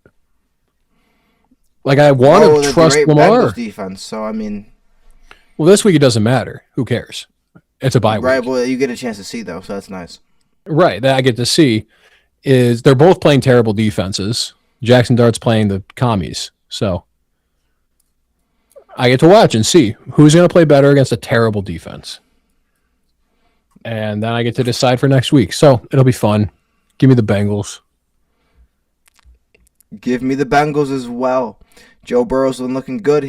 They should have won last week on the road against the Bills. They blew it at the end with some mistakes. They won't do it this week. And if they do, it won't matter. Because the Ravens will also make a couple mistakes. Give me the Bengals. Johnny, we have the Commanders at the Giants. And they are giving the Commanders 2.5 points. And I believe Jackson Dart should play this week. Yeah, Jackson Dart is playing 100%. He's good. He was just on a bye last week. We just forgot about him last week, but they were on a bye. But he's healthy. He's good. And Jaden Daniels is not playing. Yeah. Give me the Giants. Give me Wan'Dale Robinson and the Giants. Give me the Giants also. When you get shut out 31-0 by 9, I can't pick you the week after. If you win this week, we'll talk about it next week if we're on the lineup again. But give me the Giants. It's that dart, baby. Throwing darts. Because Jaden was officially ruled out today. So yeah, he was out. So give me the Giants. We have the Panthers at the Saints. Could be a trap game. Tyler Shuck looking good, Johnny. They're giving the Saints 2.5 points. Yeah, I mean, it's going to be shrimp fried Bryce. Come on. Weird game for the Saints to win last week. That's called a blip. That's not going to be sustainable. Tyler Suck, more like. Give me shrimp fried Bryce, Tataroa McMillan, and Rico Dowdle. Yeah, so rumor has it Tyler Shuck was bumping Lil Wayne, bumping some Weezy after he got that dub. But I got the Panthers win that division still. They got the same record as the Bucs. They got to keep pace, keep it up. Give me the Panthers on the road. Dolphins at the Steelers, Johnny. Monday night, Steelers. They're giving the Dolphins 3 points. It's so messed up because, like, my heart wants to pick the Steelers, but I'm like, it just feels like a game the Steelers would lose. I've just been watching this team for so long. This just feels like a game we would lose. It is the, it is Tua. Yeah, I'm just going to go with the Steelers, stick with my team because I would hate myself if I didn't, but I really feel not great about that. I might be biased, Johnny, but I believed in them for a reason. I picked them to win that division. I got to go Steelers. And with the Bengals beating the Ravens earlier, my other pick, that's going to increase that gap for the Steelers. Bengals have no shot. Give me the Steelers as well, Johnny. For you, at the very least. need to not see you cry on live camera. We have the Lions at the Rams. And they are giving the Lions 5.5 points. Yikes. I guess that makes sense. Yeah. This could be a good game. It'll be fun. But we got to go Rams. Rams are maybe the best team in the league. The Lions are vulnerable at best. Yeah, I got to go Rams as well. Not much to believe in Detroit. They got that win against the Cowboys, but it was the Cowboys, albeit they were hot, but it's the Cowboys. The Rams are a much more complete team. Sean McVay, much better coach. Give me the Rams. Did I mention my Offensive Player of the Year pick, Devontae Adams? He won't win it, but he's my pick, so. You did pick. I did pick him. But give me the Rams. We have the Chargers, Johnny. Last one. Chargers at the Chiefs. They are giving the Chargers 5.5. Now, this game's on here because this is the one. I have to assume if the Chiefs fall from 6-7 to 6-8, that they are out of not only the division, but they got to be out of the playoffs for this game. So this game is 100% do or die for the Chiefs. That the playoffs are on the line, not only in our hearts, Johnny, but on the paper, statistically. Who do you got? I think it would officially, if the Chargers and the Texans both win, I think it would officially knock the Chiefs out. It has to, because they're way back at the Broncos, and they're 2 games back. They'd be 3 games back. It would mean that the Chargers. The Chargers are in a wild card. All the best they could do is tie both of those teams, and both of those teams have a head-to-head tiebreaker on them. So it'd be over. Yeah, because the Bills also have a head-to-head tiebreaker on them. They literally did themselves no service. Like, if you literally have a record like the Chiefs, you got to win tiebreakers. Yeah, and they have the only team that's in the mix that they have a tiebreaker over is the Colts, and the Colts aren't the problem anymore. Well, listen, Andy Reid has some descriptive language to describe what he was going to do last week. Didn't work. What do you got, Johnny, for this week? This is a tough one. Yeah, give me the Chiefs. That Chargers win just felt really fluky to me. They looked bad in that game. Like, Keenan Allen led them in receiving yards with like 30 yards. You feel me? Yeah. Like, that was weird. What led the receivers in receiving yards? Sorry, because Vidal had that one like 60-yard one that he broke on a safety valve pass. Right. But beyond that, like, Keenan Allen led the receivers in passing yards with like 30 yards. So, yeah, it just felt really fluky against the Eagles. This is not a Chiefs are a believe in the Chiefs pick. This is I don't believe in the Chargers pick. Yeah, I got to go Chiefs. I'm going Chiefs. Back against the wall. I think Pat gets it done. This will help me a lot, too. This will be the first game I root for the Chiefs in a while. Because the Chiefs win, they're already out of the division. But they can knock the Chargers out of the division if they win and we lose. And we win. Which means, or not knock them out, but make it tougher for them. And the Chiefs, the Chiefs aren't even our competition anymore. It's over. It's just the Chargers we're competing with now. So give me the Chiefs. I'm rooting for them. Give me the Chiefs. And I think they will win because I can't see them going down like this. Yeah, that'd be ugly. They go out like that. But they could, though. They could lose out potentially, though. But I don't see them. They still have to play the Raiders and the Titans to finish out the season. Hey, the Raiders played tough, and the Titans. The Raiders did not play them tough. No, the Raiders do usually still win once a year. I guess. Where's it at? The last time they played the Ravens, they beat them 31-0. I'm just telling you, they usually still win once a year. There was a game a couple years ago on Christmas or around Christmas. They just on Christmas they stole one on Christmas, and then the Chiefs went on to win the Super Bowl. Exactly, that's all they need. They need that Raiders loss. But give me the Chiefs. Now, Johnny, check this out. It's time for instant replay, where we get behind the booth for when our viewers need coverage on the biggest stories in sports from a different angle. Daniel Jones out for the season with a torn Achilles. Devastating news out of Indy. Daniel Jones is done for the year with a torn Achilles, throwing the 8-5 Colts into total chaos. It's Phillip Rivers' team now, Johnny. Can Phillip Rivers keep their playoff hopes alive, or is the season effectively over? Can Phillip Rivers get the job done? Fuck no. That is okay. I got a lot to say about this. I'll just try to get it in quickly. Yep.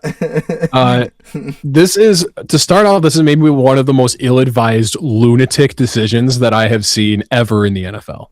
Truly, I can't even fathom it, why they would do this.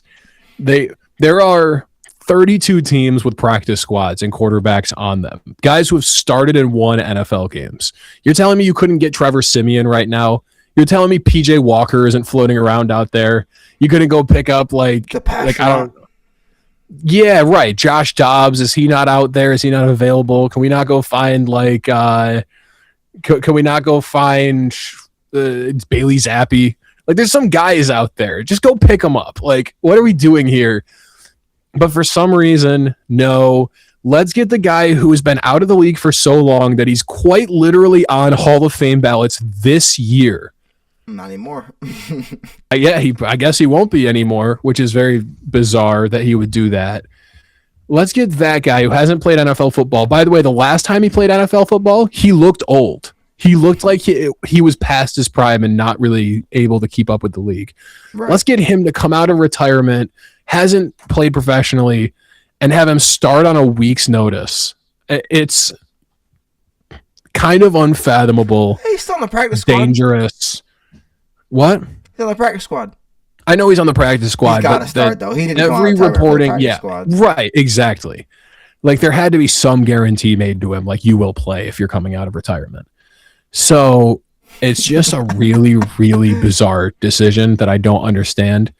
And I was just bashing my head against the wall, trying to figure out why they would do this.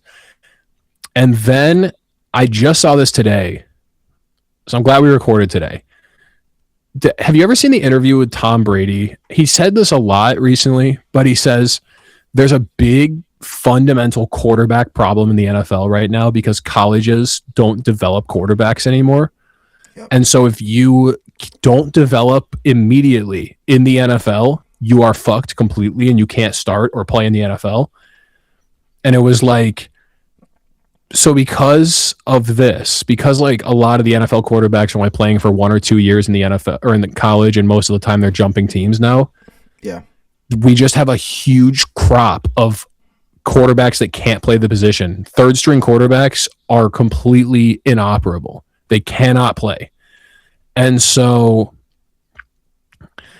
I saw someone say pointing to that theory that Tom Brady has, that this concern he's been raising for a long time.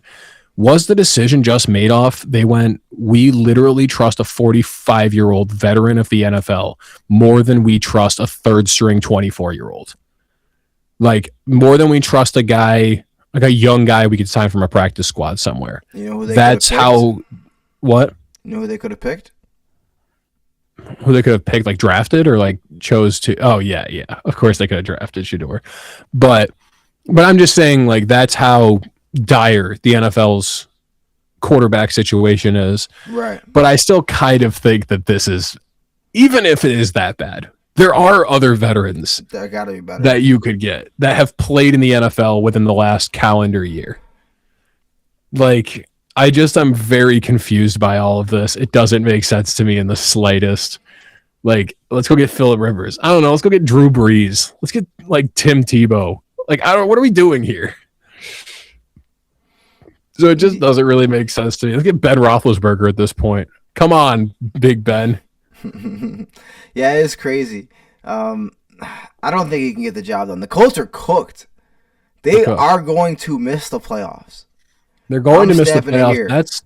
That's almost a foregone conclusion. They'll miss the playoffs. The question is, will they literally go winless the rest of the season and finish 8-9 after starting 8-2? That's the real question. Insane. They're like, there's like, that's the thing. The Eagles can look to that and go, okay, we're not that cooked. But no, the Colts are cooked. He's not going to get it done. 5 years he hasn't played, bro. He literally came back and made a joke and said, oh, look, we're in person again. That man ain't played since COVID, bro. Yeah, Come on, bro. I just can't even fathom it. Nah. The only other idea I heard somebody say that I'm hyped to see what it looks like, but I don't think it's gonna. I saw someone say that it could be system hubris by Steichen, that he's like, I would rather have a 45-year-old man who hasn't played professional football in 5 years who knows my system.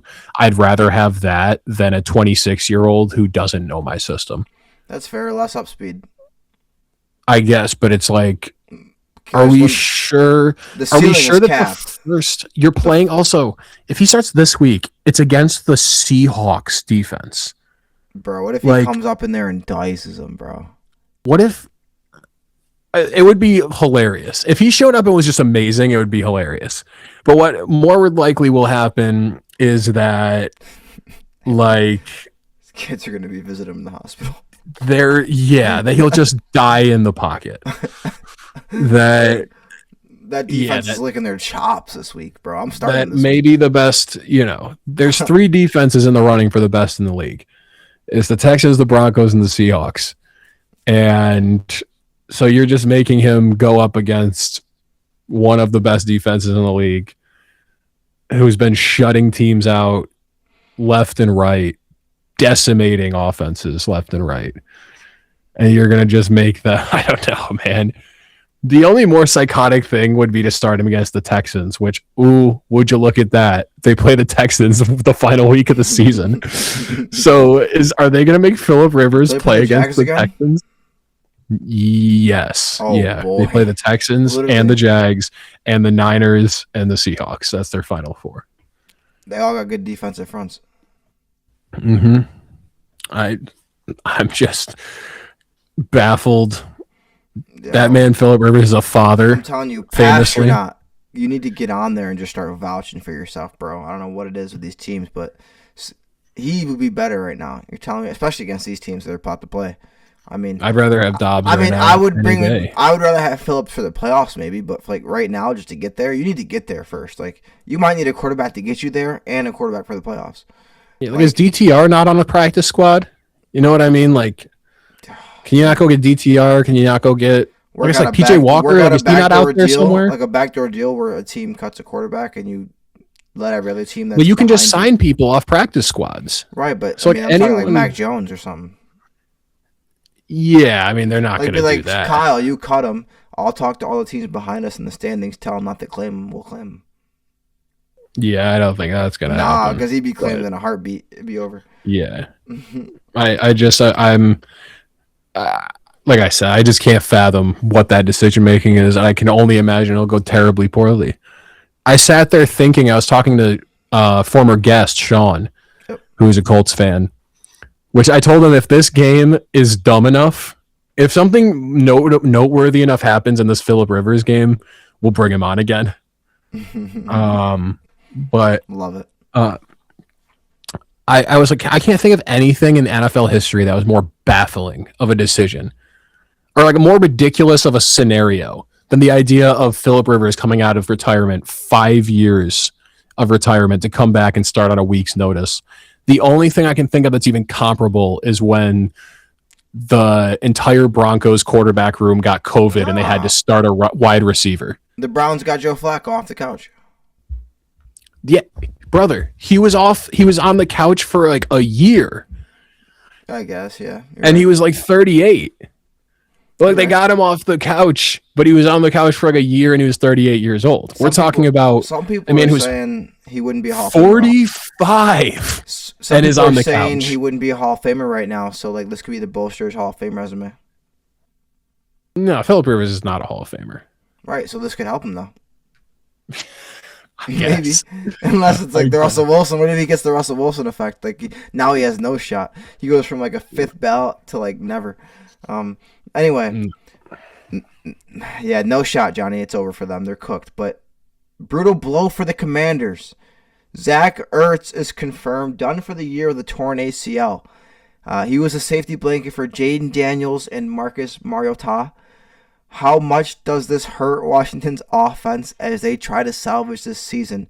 And at 35 years old, have we seen the last of Zach Ertz in the NFL, Johnny, or does he try to rehab for one more run? No, he's done. I mean, he better be done. I would be really concerned. Really? I mean, it's going to be late. It's going to be late in the season next year if he comes back. Yeah, it would be really, really concerning. It's normally like the bigger tight ends that stick around that long. It's like Antonio Gates, who was huge. Like Zach Ertz is a smaller tight end.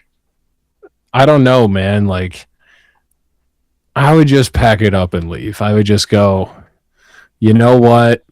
I had a good run. It's over. I had a good run.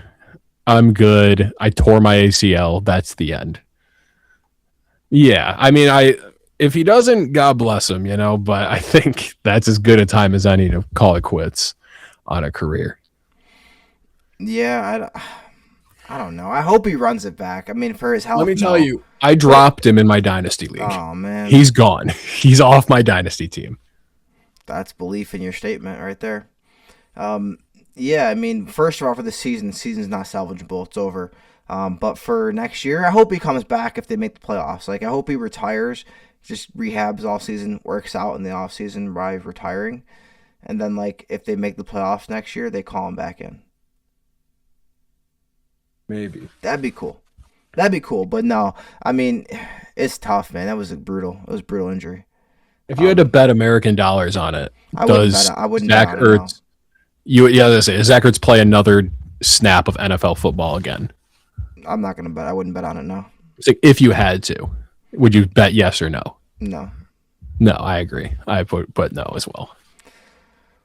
Yeah, it's tough. Get better, Zach Ertz. Health comes first. Ben Johnson, Johnny. We got some news here with Matty LaFleur and Ben Johnson. But after the Packers beat the Bears, the post-game handshake between coaches Ben Johnson and Matt LaFleur was notably brief and cold, stemming potentially from Johnson's offseason comments about enjoying beating LaFleur when he was in Detroit. But Johnny, Tom Brady called the interaction icy on the broadcast. Does Ben Johnson regret poking the bear now that Green Bay has taken the division lead? He's still got an opportunity to get his lick back. So I don't think he regrets it yet. We'll see how it goes. But he's the bear. Not just yet, I don't think either. He might. We'll see how the season goes. But I got the Bears winning that division still. It's tough now. It's tougher. That tie is really helping the Packers a lot right now. But we'll see. I think it could if they don't make the playoffs or if they, because that 1-7 seed swing off of one game is crazy. It is so congested in there right now. Mm-hmm. No, the NFC is ridiculous. Crazy. So yeah, if they miss the playoffs, because of a Packers loss or two, yes. If they make the playoffs, no, he won't regret it. Even if they don't win the division, he's not going to regret it because, you got to stand on what you mean. And he has. The playoffs are going to be very fun this year. You got to stand on what you say, and he has beaten him. So, I mean, what else was he going to say? I'm looking forward to losing to him like I'm used to. He hasn't lost to him. So, until this year. So, anyway, I mean, not consistently at least. Yeah, so stand on business, Ben Johnson. Stand on business. But, Johnny, after the Chargers pulled off a gritty 22-19 overtime win against the Eagles on Monday Night Football, Justin Herbert went viral for all the wrong reasons. As ESPN's Laura Rutledge approached him for the customary on-field interview, Herbert literally tried to walk away, muttering, "I'm trying to celebrate with my team."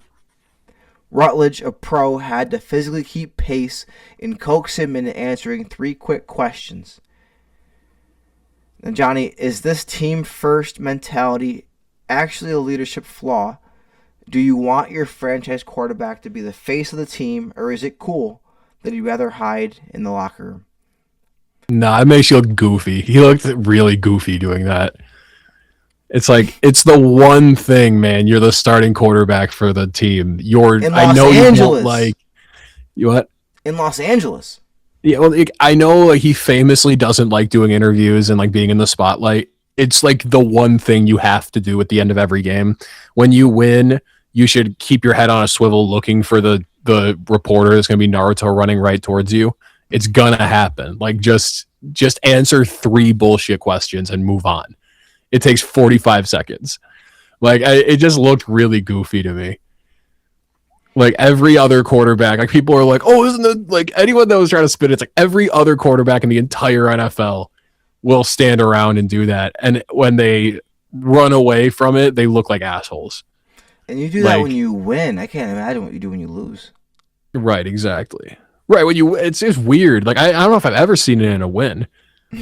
Like, I've definitely seen quarterbacks just hustle off the field in a Cam loss. Newton, notably in the Super Bowl, right? Like, yeah, I've seen Tom Brady do it, just like hustle off the field in the loss, like doesn't want to talk to anybody. I'm out of here. But yeah, very bizarre to do it in a win. It just looked goofy. Yeah, it was some goofball shit. You gotta do the interview.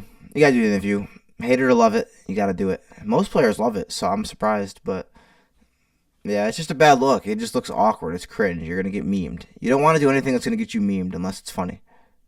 Mm-hmm. Like, funny because you're laughing with them, not because they're laughing at you. Yeah, you're getting memed, bro. It's a flaw. But Johnny, Chiefs Kingdom is in their feels, as we would expect. But after the loss to Houston, TikTok has been flooded with sad Travis Kelce edits. Slow motion clips of him looking frustrated set the heartbreak music. The Eras Tour distraction narrative is back, and the internet is mourning the old Travis like he's already retired. Is it fair to blame the Eras Tour lifestyle every time the Chiefs lose, Johnny? If they win the Super Bowl anytime soon, does that narrative vanish, or is this the new permanent baggage for Travis Kelce? No, I don't think that's... It's disingenuous to say that it has anything to do with Taylor Swift. If he didn't literally win a Super Bowl while he was dating her. They got BT and they got AT before... Oh, BTM, ATM. Before Taylor marriage, rings. After Taylor marriage, 0. They're still not married, but... It counts. We're counting it now. But they won a Super Bowl. They then got to a Super Bowl, and now Travis they weren't official, is... though, then. Were they? Yes, she was at it. Oh, you're right. Remember with their mom. Was that the Eagles? Yeah. Oh, I know what happened. I didn't watch that one. Some shit. You didn't watch that? I was with Aaron Rodgers in a dark place at that time, bro. I didn't watch it. It's a long story. But all right, we'll move on. I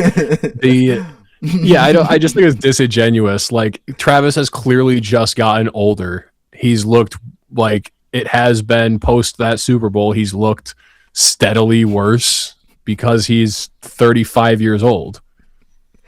Like, what are we talking about here? Like, I don't know. It's just disingenuous to say it has anything to do with Taylor Swift. If Travis was 27, he's flying private jets out there. has he not always been? No, not like this. He's not flying out the country, bro, to a random spot they ain't never been to in his life. He's been a party guy. He's always he's been not like partying. Like, I'm not just saying partying. He's flying out 12-hour flight jet lag in the middle of the week. If he was 27, then I would be like, there's something here. He's 35. Bro. It doesn't look like he's like, he looks like he's old. Okay. You know what I was saying? He's making drops. He's not concentrating. He just looks old. I get you, bro. It's not fair to blame. It's not fair. I play devil's advocate. It's not fair, though. Especially because, like, Taylor's not really even a story anymore. No. Like, aside from the week that they got engaged, that hasn't been a story at all. No one, like, only her fans care. Like, NFL fans don't care anymore about Taylor Swift. I remember all the people that were going to boycott. Yeah, I mean, that's just because you hate women. I don't know what to tell you. If you, Black you know people what I mean, and women, like, Colin Kaepernick, Taylor Swift. Yeah, exactly. Anyway, yeah, no, it's not fair. But we do miss the old Travis, though. I mean, not me so much personally, but the league, as the league's better when Travis was Travis.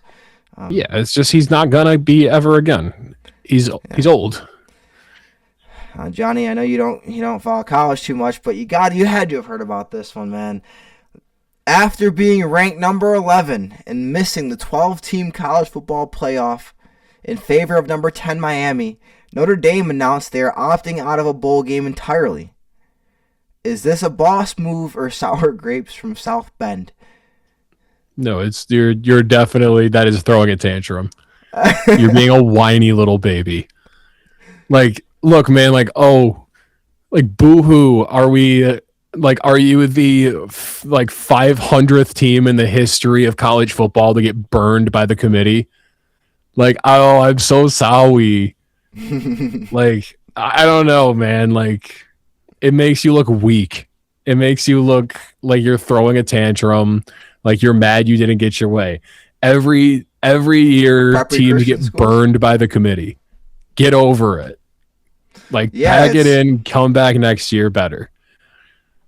Play your bowl game because it's supposed to mean something to your players. Like, imagine you're a senior. They said, imagine you're a senior. You wake up one day and find out on social media you had your last game last week. Yeah, that's the only way that I would think. Like, the only way I'd be okay with it is if they took like a team vote, and the majority of the players, a super majority of the players, all voted that they didn't want to. For Notre Dame, we're doing this together. Like, you know what I'm saying? Like, it was like some like rallying cry like type shit. Then all right, maybe it's cool. Like some Remember the Titans type shit, bro. Like, but it doesn't matter even then. Like, no one's getting. It still looks bad, even if your whole team agreed that. It still makes you look weak. But I'm like, I do think it is kind of like, all right, you're just taking away the last game of a lot of players' careers that aren't going to go to the NFL. Yeah, right. I don't know. It's just really strange. And it sucks too. I mean, well, it's their fault because they literally have a shitty schedule every year, every single year. They schedule USC, they schedule a couple games that are okay because they're rivalries, and then after that, they don't schedule anything. And now we're going to have is two things happen from this, Johnny. Either one, teams that have strong strength schedules are going to say, fuck it. We're just going to start scheduling teams that aren't that great. If teams that we think have a worse strength of schedule than us are getting in because they're not having as many losses, and you're going to see those cupcakes like we saw in the mid-2010s, where you saw like you see like 64 to fucking 0 for like the first 3 weeks of the season. You're going to see that again. Or what we might also see is there are teams supposedly behind the scenes right now actively conspiring against Notre Dame to not add them to the schedule anymore moving forward. And they're also beefing with conferences because they should just join a fucking conference. Their whole every sport they have is in the ACC except for football. Yeah.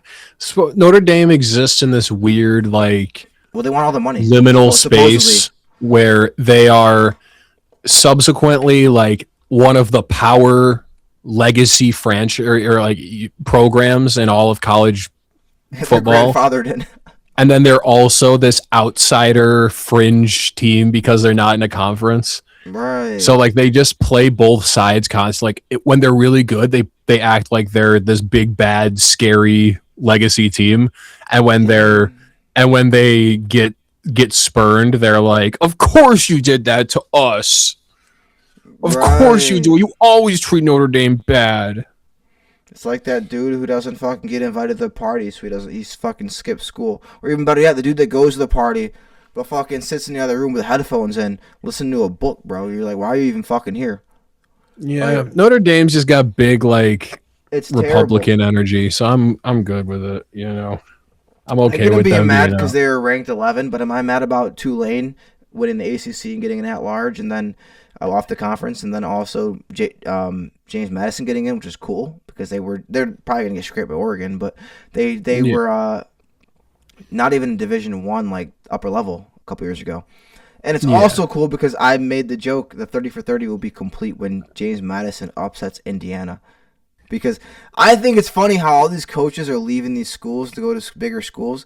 Like, and don't get me wrong, Indiana's got something built, so like they're good. He should have went there, but like he went there because he thought he couldn't make it to a college football playoff at James Madison, and they just did. Mm-hmm.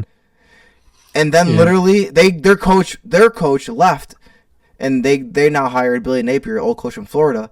The coach of Florida now is Pat Summerall, who was the coach of Tulane. And he left for a better job, and that team didn't make the playoff. His team did. So I'm like, bro, what the fuck are you leaving for? You just made a playoff at your school. Life's crazy. But I guess we didn't shit on Lane Kiffin, so. But LSU and Florida are different right now. Florida's in the dump right now. It is Florida, though, so I guess you got to give it consideration. But no, it's sour grapes. It's some pussy-ass shit, bro. That's throwing a tantrum. It's throwing a tantrum, bro. Play the game. Play the game. Let the players, if they don't want to play, let them not play. The school plays the game. Because you shit on players when they don't do it. So you should get shit on. But last one for this segment, Johnny. The Milwaukee Bucks confirmed Giannis Antetokounmpo suffered right calf strain and will miss 2 to 4 weeks. This comes amid a struggling season for Milwaukee. My question is, with Giannis out and the team underperforming, do trade rumors involving him intensify, or does the front office try to hold the line until January?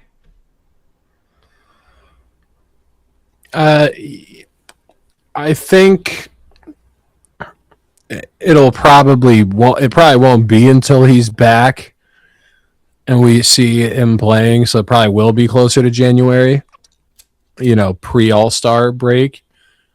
But the Bucks they would be dumb to not move Giannis at this point. It's clearly not working, the current setup that they have. So you just got to rebuild. You got to retool immediately. You're not getting better. Teams around you are getting better. 100%. Like, it sucks, man, but as important as Giannis is to the franchise, I think he's got nothing left to give you. So just try and get something out of it. He said he wants to run into a wall, though, so we'll see. We'll see. But no, I think they do have to. They should, to get something for him at least. I mean, something for him. But I'm not even focused on this story, Johnny. I got to just give a moment. Give a moment for my team. My team. Because for the first time, the Utah Jazz, in a long time, I look at them at this point in the season, and they are not last in the power rankings. They're not last. But I look at the teams who are behind them, Johnny. You know who's behind the Jazz in the power rankings? The LA Clippers. A team that's supposed to be competing right now for a championship. The Sacramento Kings. A team that's supposed to be competing for a championship. The Indiana Pacers. A team that was just in a championship. The Brooklyn Nets, who just got Michael, whatever his name is, Porter. New Orleans Pelicans, who have Zion Williams. They are dead last in the power rankings. The Utah Jazz, baby, we are back. We're back. And we're actually in the hunt, too. If you look at the playoff seeding, we are only a couple games back from the play-in right now. Woo! And only a few games and only a few spots ahead. It's right in queue. The Hornets, with LaMelo Ball, only one spot ahead of us. You play your cards right, maybe you'll be able to draft Asia Wilson and Bam Adebayo's child. The Hornets are behind us, too. With LaMelo Ball, but the Milwaukee Bucks are only 3 spots ahead of us. Or 2 spots. and they're a team that has championship pedigree. So, I'm just saying, man, trade Giannis. Jazz are back. That's all I got to say on that. But, Johnny, we are going right along on schedule today. I love it. Hey, the 2-hour mark, baby. We got just a little bit left. To finish up. This is really just the free-flowing section of the portion. We really could cut it now if we wanted to, but just the free-flowing portion. You know what I'm saying? So, let's feel the vibes, Johnny. But, Week 14. I just want to get your pick. I don't know if they voted on this yet, but I want to hear from you, Johnny. But we got some Rookie of the Week nominees, and I just want to know who you got for Rookie of the Week this week, Johnny. Shedeur Sanders. You're not even going to look at the rest? Not even I'm going to have to. Nick Emanwari, RJ Harvey, Devin Neal, Harold Fenn, Kevin Winston Jr., Shedeur Sanders. We didn't have to look at it. And also, the 9 meme is going crazy, Johnny. I thought that was funny as fuck. They got 6 different quarterbacks here with the 9 meme. We got Herbert, we got Burrow, we got Justin Jefferson, of course, Lamar Jackson. Not Justin Jefferson, we got 9, of course. Lamar Jackson. J.J. McCarthy has left a mark on the league. And Mahomes on it. Listen, literally they say everyone who has this on them, their season's done. They're done. And from that point forward. If someone does it, they go, they 9 my QB, and the fans just freaking out. And also, wild shout out, but Bo Nix has cracked top 10 Broncos all-time passing history. Isn't that insane? You said Bo Nix, top 10 all-time? Yeah. Broncos history? I guess. I mean, they haven't had 10 good quarterbacks. Yeah, I guess. It's just, you haven't... That is kind of wild. That makes it just seem like you haven't had 10 guys play 3 seasons.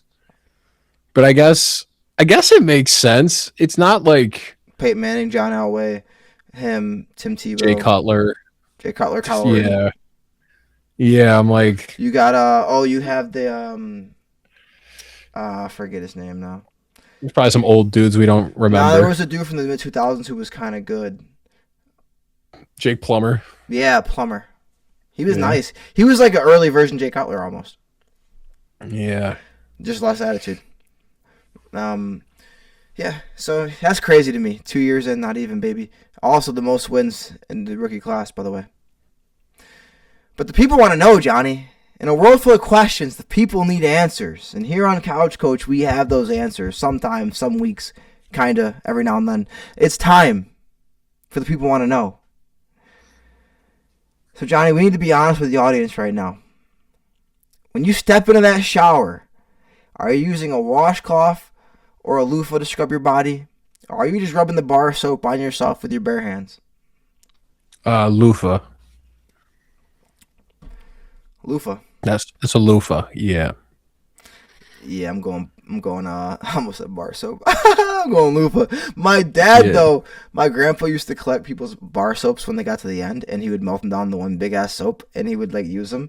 And my dad would always be like, don't use that soap. Because he said people get the soap to the very end, they stick it in their ass. And that's how they wash their ass. You know what? That does kind of make sense. I feel like it does. You know what? It does make sense. I mean, I think, yeah. I don't. You wouldn't do that though. You would just. I wouldn't. If you had a bar of soap, you would just rub it between your hands until you got enough soap on it, and then you wash your ass with your hands. And you would massage your asshole. Yeah, like I don't know. You're not. I guess it's better than sticking a fucking soap in it. You're not putting a soap in your ass. Right, yeah. Like, what if you got that shit lost? You don't want it to get lost in your ass. Yeah. No, I think that's pretty hard to do. But as I'm saying out loud, wouldn't the melting it down kind of? I mean, I'm not using it because I'm not. No, your grandpa did a bunch of weird, gross shit, bro. Your grandpa used to cut off mold and be like, I'd be like, I don't want to eat that cheese. It's moldy. He'd cut off the mold and eat the mold, and be like, all right, here's the cheese. Yeah. I'm like, damn, man. Crazy. Yeah, rest in peace. Love that man. Rest in peace, Bompo. Love that. Sorry. Bompo. sorry for poo-pooing you, man. But you did have a lot of gross habits. A lot of good stories. Part 2. Do you actually wash your legs, Johnny, or do you let the soapy water trickle down and call it a day? And what the fuck is this question? Okay, all right. I am going to tell a story that has haunted me forever. So I'm talking to Jasmine, a mutual friend of ours who is a black woman. This is important to the story. We were talking about stereotypes for white people, and we were like going back and forth, and then she said like how white people don't wash their legs, and I went, That's a thing. what? I'm like, what are you talking about? She's like, yeah, like in the shower, like white people don't wash their legs. And I was like, what are you talking about? I was like, why wouldn't you wash your legs? Like, okay, so for the record, I wash my legs. Yes. Like, obviously, I wash my legs because they're a part of my body. You're not And that I wash white. every part You're of white, my body. but not that white. Well, and I'm like, but I was so confused. Have you heard this rumor? I mean, No. like before this, have you ever heard that question that is white the people first don't wash time their that I'm legs? seeing this, bro. I've never heard of this. Okay. Is this a thing? So this is a thing. White They people, let like, the soap trickle down their legs. So when I tell you I'm not going to out this person. The first white person that I brought this up to told me that she doesn't wash her legs. And I was like, no, this can't be real. Are you telling me this is a thing? I tell you, the first white person I asked about it, I could not believe it. I was flabbergasted, appalled, taken aback, awestruck. All the above. Yes, I wash my legs, and I guess it is a problem in the white community that we need to address. Yeah, there's a lot of problems in the white community that we need to address, but one of them is you need to wash your legs, white people. If you're not washing your legs, you should wash your legs. Start doing that. Yes, please. You probably got some crusty, gross ass legs if you're not washing your legs. If you're just letting the water trickle down. Think about how crusty your legs are. What are you doing? Nasty. Like, you're wearing shorts, bro. You're going outside wearing shorts.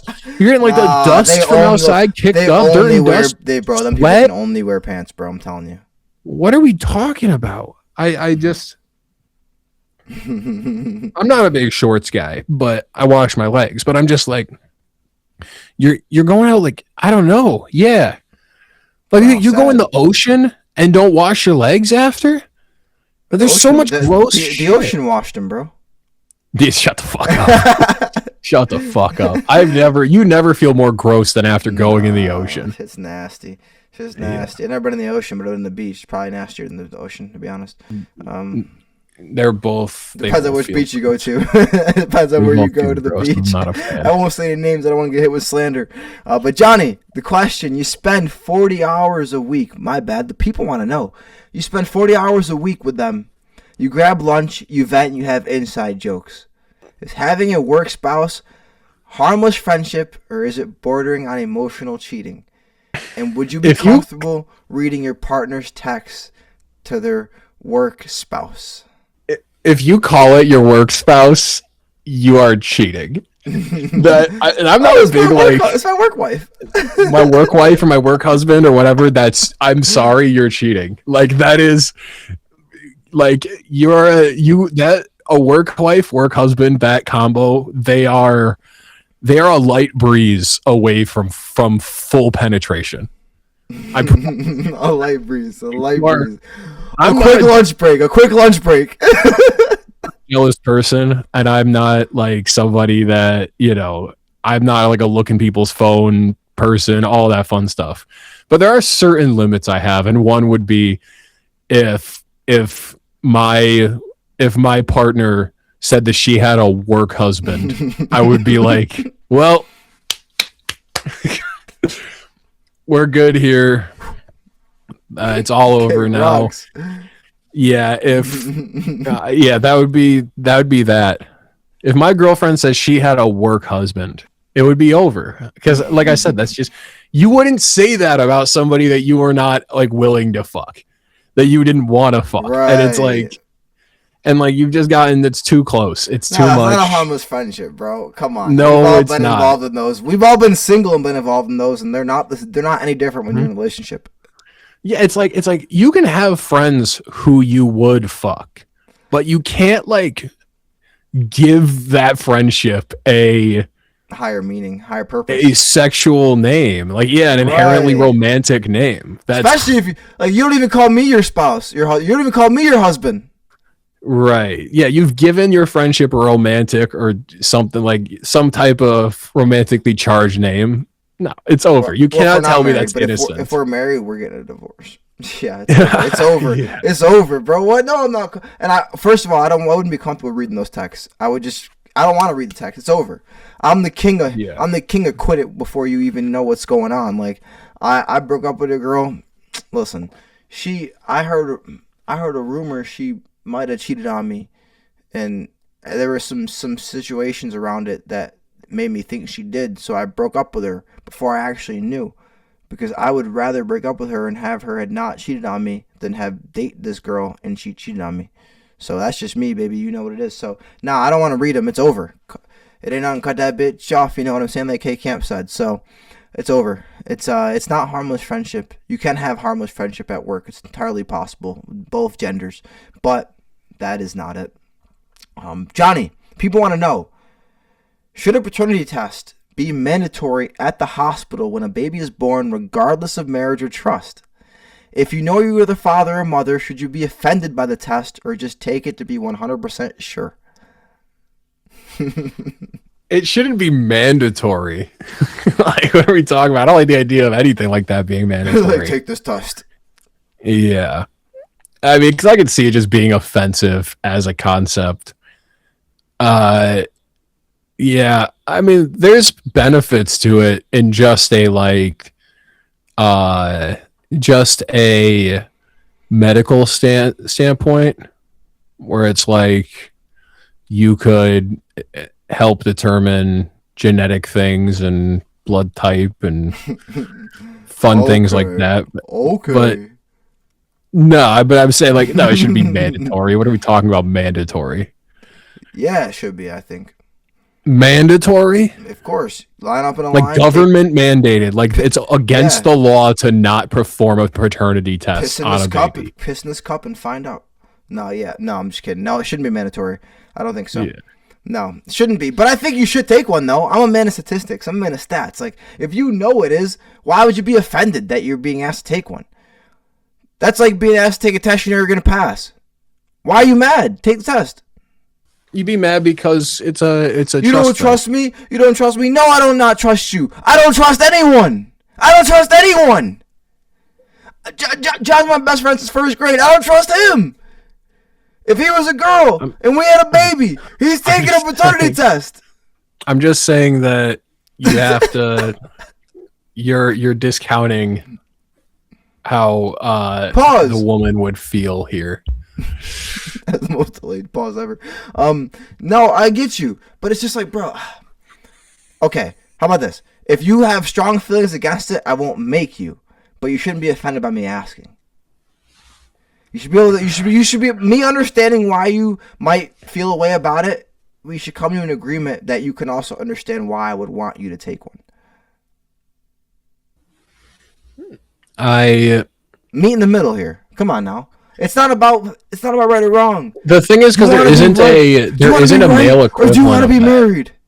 That's the thing, though. Is like there isn't a male equivalent of it. I got you.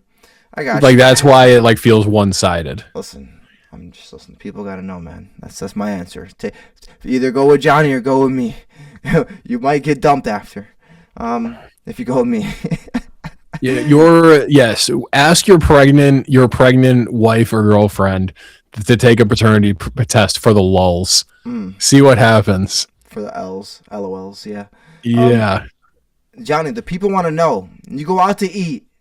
You bring home wings or any food that you love. You put them in the fridge. 2 days later, you go back and your partner is eating them. Is there a statute of limitations on leftovers where they become community property, or is eating someone else's takeout box a crime punishable by death? Generally speaking, metaphorically. Partner, you live with a partner and they do it after 2 days, I think is fine. It's a little inconsiderate to not ask, but it's fine. Roommate, punishable by death. You have to ask if it's a roommate. But partner, I think it's like, if you live together, what's mine is yours, what's yours is mine, unless you've established otherwise. You know, but Partner is different. And I think after 2 days, it's whatever. You know? But otherwise, yeah. I mean, if it's yours, like your leftovers you brought back, and someone steals it without asking, it's pretty inconsiderate. It's inconsiderate as fuck, bro. It's very inconsiderate to not ask, at least. You gotta ask. I would pretty much give my leftovers to anyone if they asked. Like, you know what I mean? Actually, I'm not gonna lie, I can't even answer that one. Yeah, so I you know me, Johnny. I would give my leftovers to a stranger if they asked. I would give them to a stranger, yes, but I wouldn't give them to someone I love.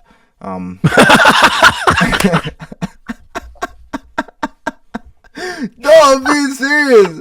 I'd give them to a stranger. Like if I saw a stranger, like a homeless person or something, I'd give it to him. But like if someone I love, no, I'm not giving you this food, bro. What are you talking about? No, I would give it to a stranger, but I wouldn't give it to someone I love. Is so funny. No, because listen, it's off principle. You gotta tell me you want some. Listen, anything that I make, anything that I have. But that's what they asked. Anything that I have, anything that I have, no, before, anything that I get, anything that I have, you got to tell me you want some before I get it. Once I've already bought it, I've gotten it, I know how much there is, there's an expectation on how much I'm going to eat, and how long it's going to last, and all the meals I'm going to get out of this, so, like, I can't, bro. Like, I'll make some food, my brother's be like, can I get some? And be like, no, if you told me before I made this shit, I would have made you some. But you can't have the ones that I made just enough for me. That's funny. So like, no, bro, I'd be tight as fuck. Stranger, but I don't care if we're married. We're married. You're my wife, bro. You need to ask me. Now, if you're my wife, I'll give you more credence. I won't freak out on you. I'll be like, all right, do you want to be right or do you want to be married? Just say that in my head. But. Anybody else? Nah, Brody. And even my wife, I would hope you'd ask, and I'll set the expectation. Like, what's mine is yours, but like, please, like, with certain things where there could be an expectation in my head already. That's what it's about for me. It's not about the actual food. It's about the expectation. Like, I just had a long ass day of work. I'm like, man, I'm ready to go eat that fucking chicken sandwich, that honey garlic stinging chicken that I got from Del Mario's. I can't wait to eat that shit tonight. And I get in there and it's gone. Bro, I'm gonna lose my shit. In my room, quietly. Yeah. like, bro, I'm done. Unless it's somebody else, and I'm gonna lose my shit publicly in the kitchen. Like, bro, I'd be like, yeah, I'd be done. No, it's a crime. It's a crime. It's never community property, unless you've established that with your loved one, like a spouse or a girlfriend, boyfriend, whatever. But you should ask though to be nice, like Johnny said. Last one here, Johnny. You were on a 4-hour flight. The people want to know. You're on a 4-hour flight in economy. The person in front of you slams their seat back and crushes your knees. Is reclining your seat your God-given right because you paid for the ticket, or is it rude in economy class? The thing is that like seats don't go that far back. You got long ass legs, Johnny. What are you talking about? Yeah, but they don't go that far back. Like if you're reclined a seat in a plane, Pause. they go like this far back. Like they're not, you know what I mean? Like it's not like a super. It's like but it could if this is upright position, the recline is like here. But if you're trying to get comfortable though, like you know what I'm saying? Like I'm uncomfortable no matter what in a plane. It doesn't matter. No, I think it's fine. I think it's fine to recline a seat. The whole plane.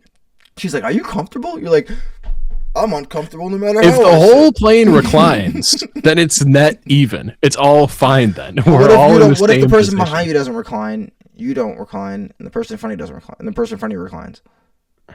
I think it is your God-given right to recline on a plane. I do think it's your God-given right. We got rights here, baby. We're in America. You have a recliner for a reason. You have rights everywhere. Seats weren't meant to recline, then they wouldn't have recliners. Well, you should have rights everywhere. You don't have rights everywhere. We hope you. Mind you, my move as a tall man, as a 6'4" gentleman, my move is I always try to get the exit row seat. That's my go-to. The exit row, where they. Well, I want the exit row seat. You know what I'm talking about? The one where they come up to you and they go. In the event of an emergency, would you be ready, willing, and able to save lives to open. Can you lift 75 pounds? Can you blah, blah, blah. I'm like, of course. Like, all right, Captain. You're trying to make the news one day. Of course. You're going to get it live. You better live stream. I'll give you the login for the Couch Coach. You live stream. I would love to, but I'm really only here I would jump at the opportunity to be a hero, but I'm really here for the leg room. The exit row has extra leg room. That's what I'm here for. Yeah, when they come through though, you gotta like, you know what I'm saying? Oh, that food though, some of that food be bust. I'm telling you right now, you don't know food until you're like hungry as fuck on a flight and you try some of that little Chex Mix bag, bro, on the flight. You be sitting there eating each piece like it's the last fucking meal, the last supper, bro. You're like, I was on the pretzels, Turkish Airlines. They had like I'm gonna order some real food next time though, because I was on Turkish Airlines flying through. I was flying to France and I had a connecting flight through Istanbul, and Turkish Airlines had really good in-flight food, like actual food. I was like kind of impressed by it. It changes the flight, bro. You just can't. You got to make sure you don't eat foods that won't have you in the bathroom. Yeah, it was like chicken and rice. It wasn't anything crazy. It wasn't anything nuts. But popcorn, I like the chips. I like all the little baggy shits. But now, I might get a pretzel next time or something. I might get a burger next time. I don't know. I don't even know. I must be broke as shit or something because I've never even seen a first class section on my plane. I've never gone. I've never flown first class. I haven't. But I think they should be able to bring me some of that food, not first class though. Yeah. I don't know how they do it though. It seems like it's a small ass area. Like, where are you cooking at, bitch? Like, I don't know. But anyway, Johnny, we're gonna wrap up soon. But before we do, actually, Johnny, I got a little rant. Cause Johnny, I'm pissed off. And I need the people to know that I'm pissed. So I got a few things that have been pissing me off this week, Johnny. And I'm just gonna rant for like 2 minutes real quick. You can calm me down if you want. Go crazy. But I'm pissed off about Ohio State, first of all. This is really seething on me, Johnny. I died this weekend. I came back to life and the Broncos won, but like for 4 hours I stared at a missed field goal until 2 a.m. Just sitting here like, man, what the fuck is life? Ohio State, I was pissed off. Indiana, we've never lost to them in my entire life. 30 years, we've never lost to them. I have to now grasp the concept and associate Indiana with a football team now that's good, so I can feel better about losing to them, as we may in the future. But get locked in for the playoffs. We lost 13-10 last game, so I'm not down and out. I'm just down. On that same line, Indiana quarterback, I forget your name, Fernandoza, whatever the name is, brother. Johnny knows I'm not great with names, but man, I'm pissed off, man.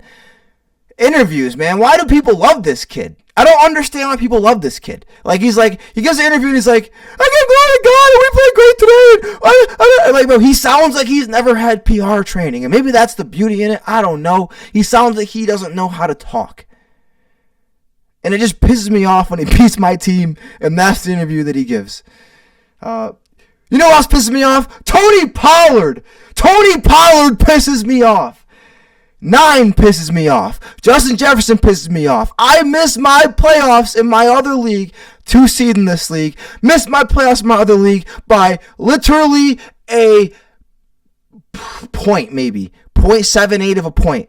I needed Gatson to get 0 points to win, and he got 1.7 on 1 catch, which was already crazy to think that that's all he got in the first place. And I lost. I missed the playoffs. I'm in the losers bracket. Work league, man. Got me looking stupid. But all because Justin Jefferson, if he could just average his projection, if you take his bust and you just put a point up on that, on the season, I would have made the playoffs. But because we got 9 back there, we got Max Brosmer back there, nothing. Tony Pollard, I had you starting almost every week this entire season. Nothing. I cut you finally after a whole season of bullshit. And you scored 28 points. If I played you this week, I'd be in the playoffs. Playoffs? You talking about playoffs? Tony Pollard, you got me pissed off. I'm not getting into Kevin Stefanski. We already got into it, but that 2-point conversion was bullshit. Syracuse I-90 road workers. You got me pissed off, man. You do this whole ass construction, takes 8 months, whatever. I get it. You take your time. I don't know if you're done yet. You're saying you're done. But, bro, you got these color outside the coloring book ass lines on the road, and niggas can't see. Niggas can't see. I'm driving, and I got fucking 65 dotted white lines on the road. And 3 of them intersect in the ones that we're supposed to drive in. And every fucking half mile, they go like this, and they cut out, and they come in. I'm like, bro, there's gonna be an accident. Come back and finish the fucking lines. And lastly, coaches that don't sit in the booth, you got me pissed off. You got me pissed off, bro. How are you gonna watch your team play on the field, and you're gonna sit in the booth on some Chip Kelly ass shit? I never understood that. Like, your team, imagine you were a general on the war lines, and you sat in the base 20 miles away. Most generals do that. Maybe they do that. If they do that, that's some bullshit. Get on the front lines with your troops. Or at least get on the sidelines, calling shots. But coaches that sit in the booth, I don't get it, man. You got the eye in the sky, but, like, as a player, I'd be like, I'd go on the phone with you, you tell me some shit, and I'd be like, what's this nigga know? He ain't even on the field. Like, I don't know. Got me mad. Mm-hmm. Lastly, I'm not mad about this, but shout out to the girl on one of those swiping apps. You know, she looked real good, Johnny, but her life goal is to see the Bills win a Super Bowl. And I said, I can't match with you because your life goal is a detriment to my life. Our goals are fundamentally unaligned. I was proud of myself because normally I'd have been like, oh, she's cute, swipe right. I was like, nah, bro, our goal, your misery is caused by my joy, and my misery would be caused by your joy. So you couldn't date like a Bills fan, Bills fan. If you're just a casual Bills fan, but if your life goal is to see them win a Super Bowl, we couldn't. Like, if we're getting married, and then you're a real Bills fan, because it's not that we don't like the Bills. It's that it's not we're not fans of them. It's like we actively root for their downfall and like to see them lose. And we slander their quarterback to a point that's like unreasonable. Could never watch the pod, bro. I could never watch the pod. It keeps that a secret. No. But anyway, so yeah, shout out to her. I hope you find you a Bills fan so you can be miserable together when they don't win a Super Bowl in your lifetime. Anyway, thank you guys. Thank you for joining us for another episode of Couch Coach, your favorite podcast featuring an all-star staff of the best to never do it. Without a couch, you're just a coach. Without a coach, it's just a couch. With both, you're one of us. Hit that like button. Hit the subscribe button. And if you got some shit to say specifically about Kevin Stefanski and his bullshit, leave a comment. While you're at it, hit the notification button to make sure you stay ready for when we hit the airwaves at the very least 2 times a week, but it could be more, so stay tuned. For more, make sure to follow us on whatever platform you consume your content, whether on Instagram, Facebook, YouTube, TikTok, or X. Search Couch Coach Pod in your search bar and look for the green coach sitting on a green couch. You can't miss it. Now, if that was too much for you to remember, make sure to hit up that description for all the links to all our socials and our Couch Coach headquarters. It's Johnny. It's Kuji. Thank you for watching Couch Coach. We'll see you guys soon. And make sure you get ready for that Shedeur Sanders special episode this weekend. Next time you see us, Kuji and I will be in the playoffs. In the playoffs? Playoffs? You talking about playoffs? We're talking about playoffs. Playoffs, baby. We on that bye week.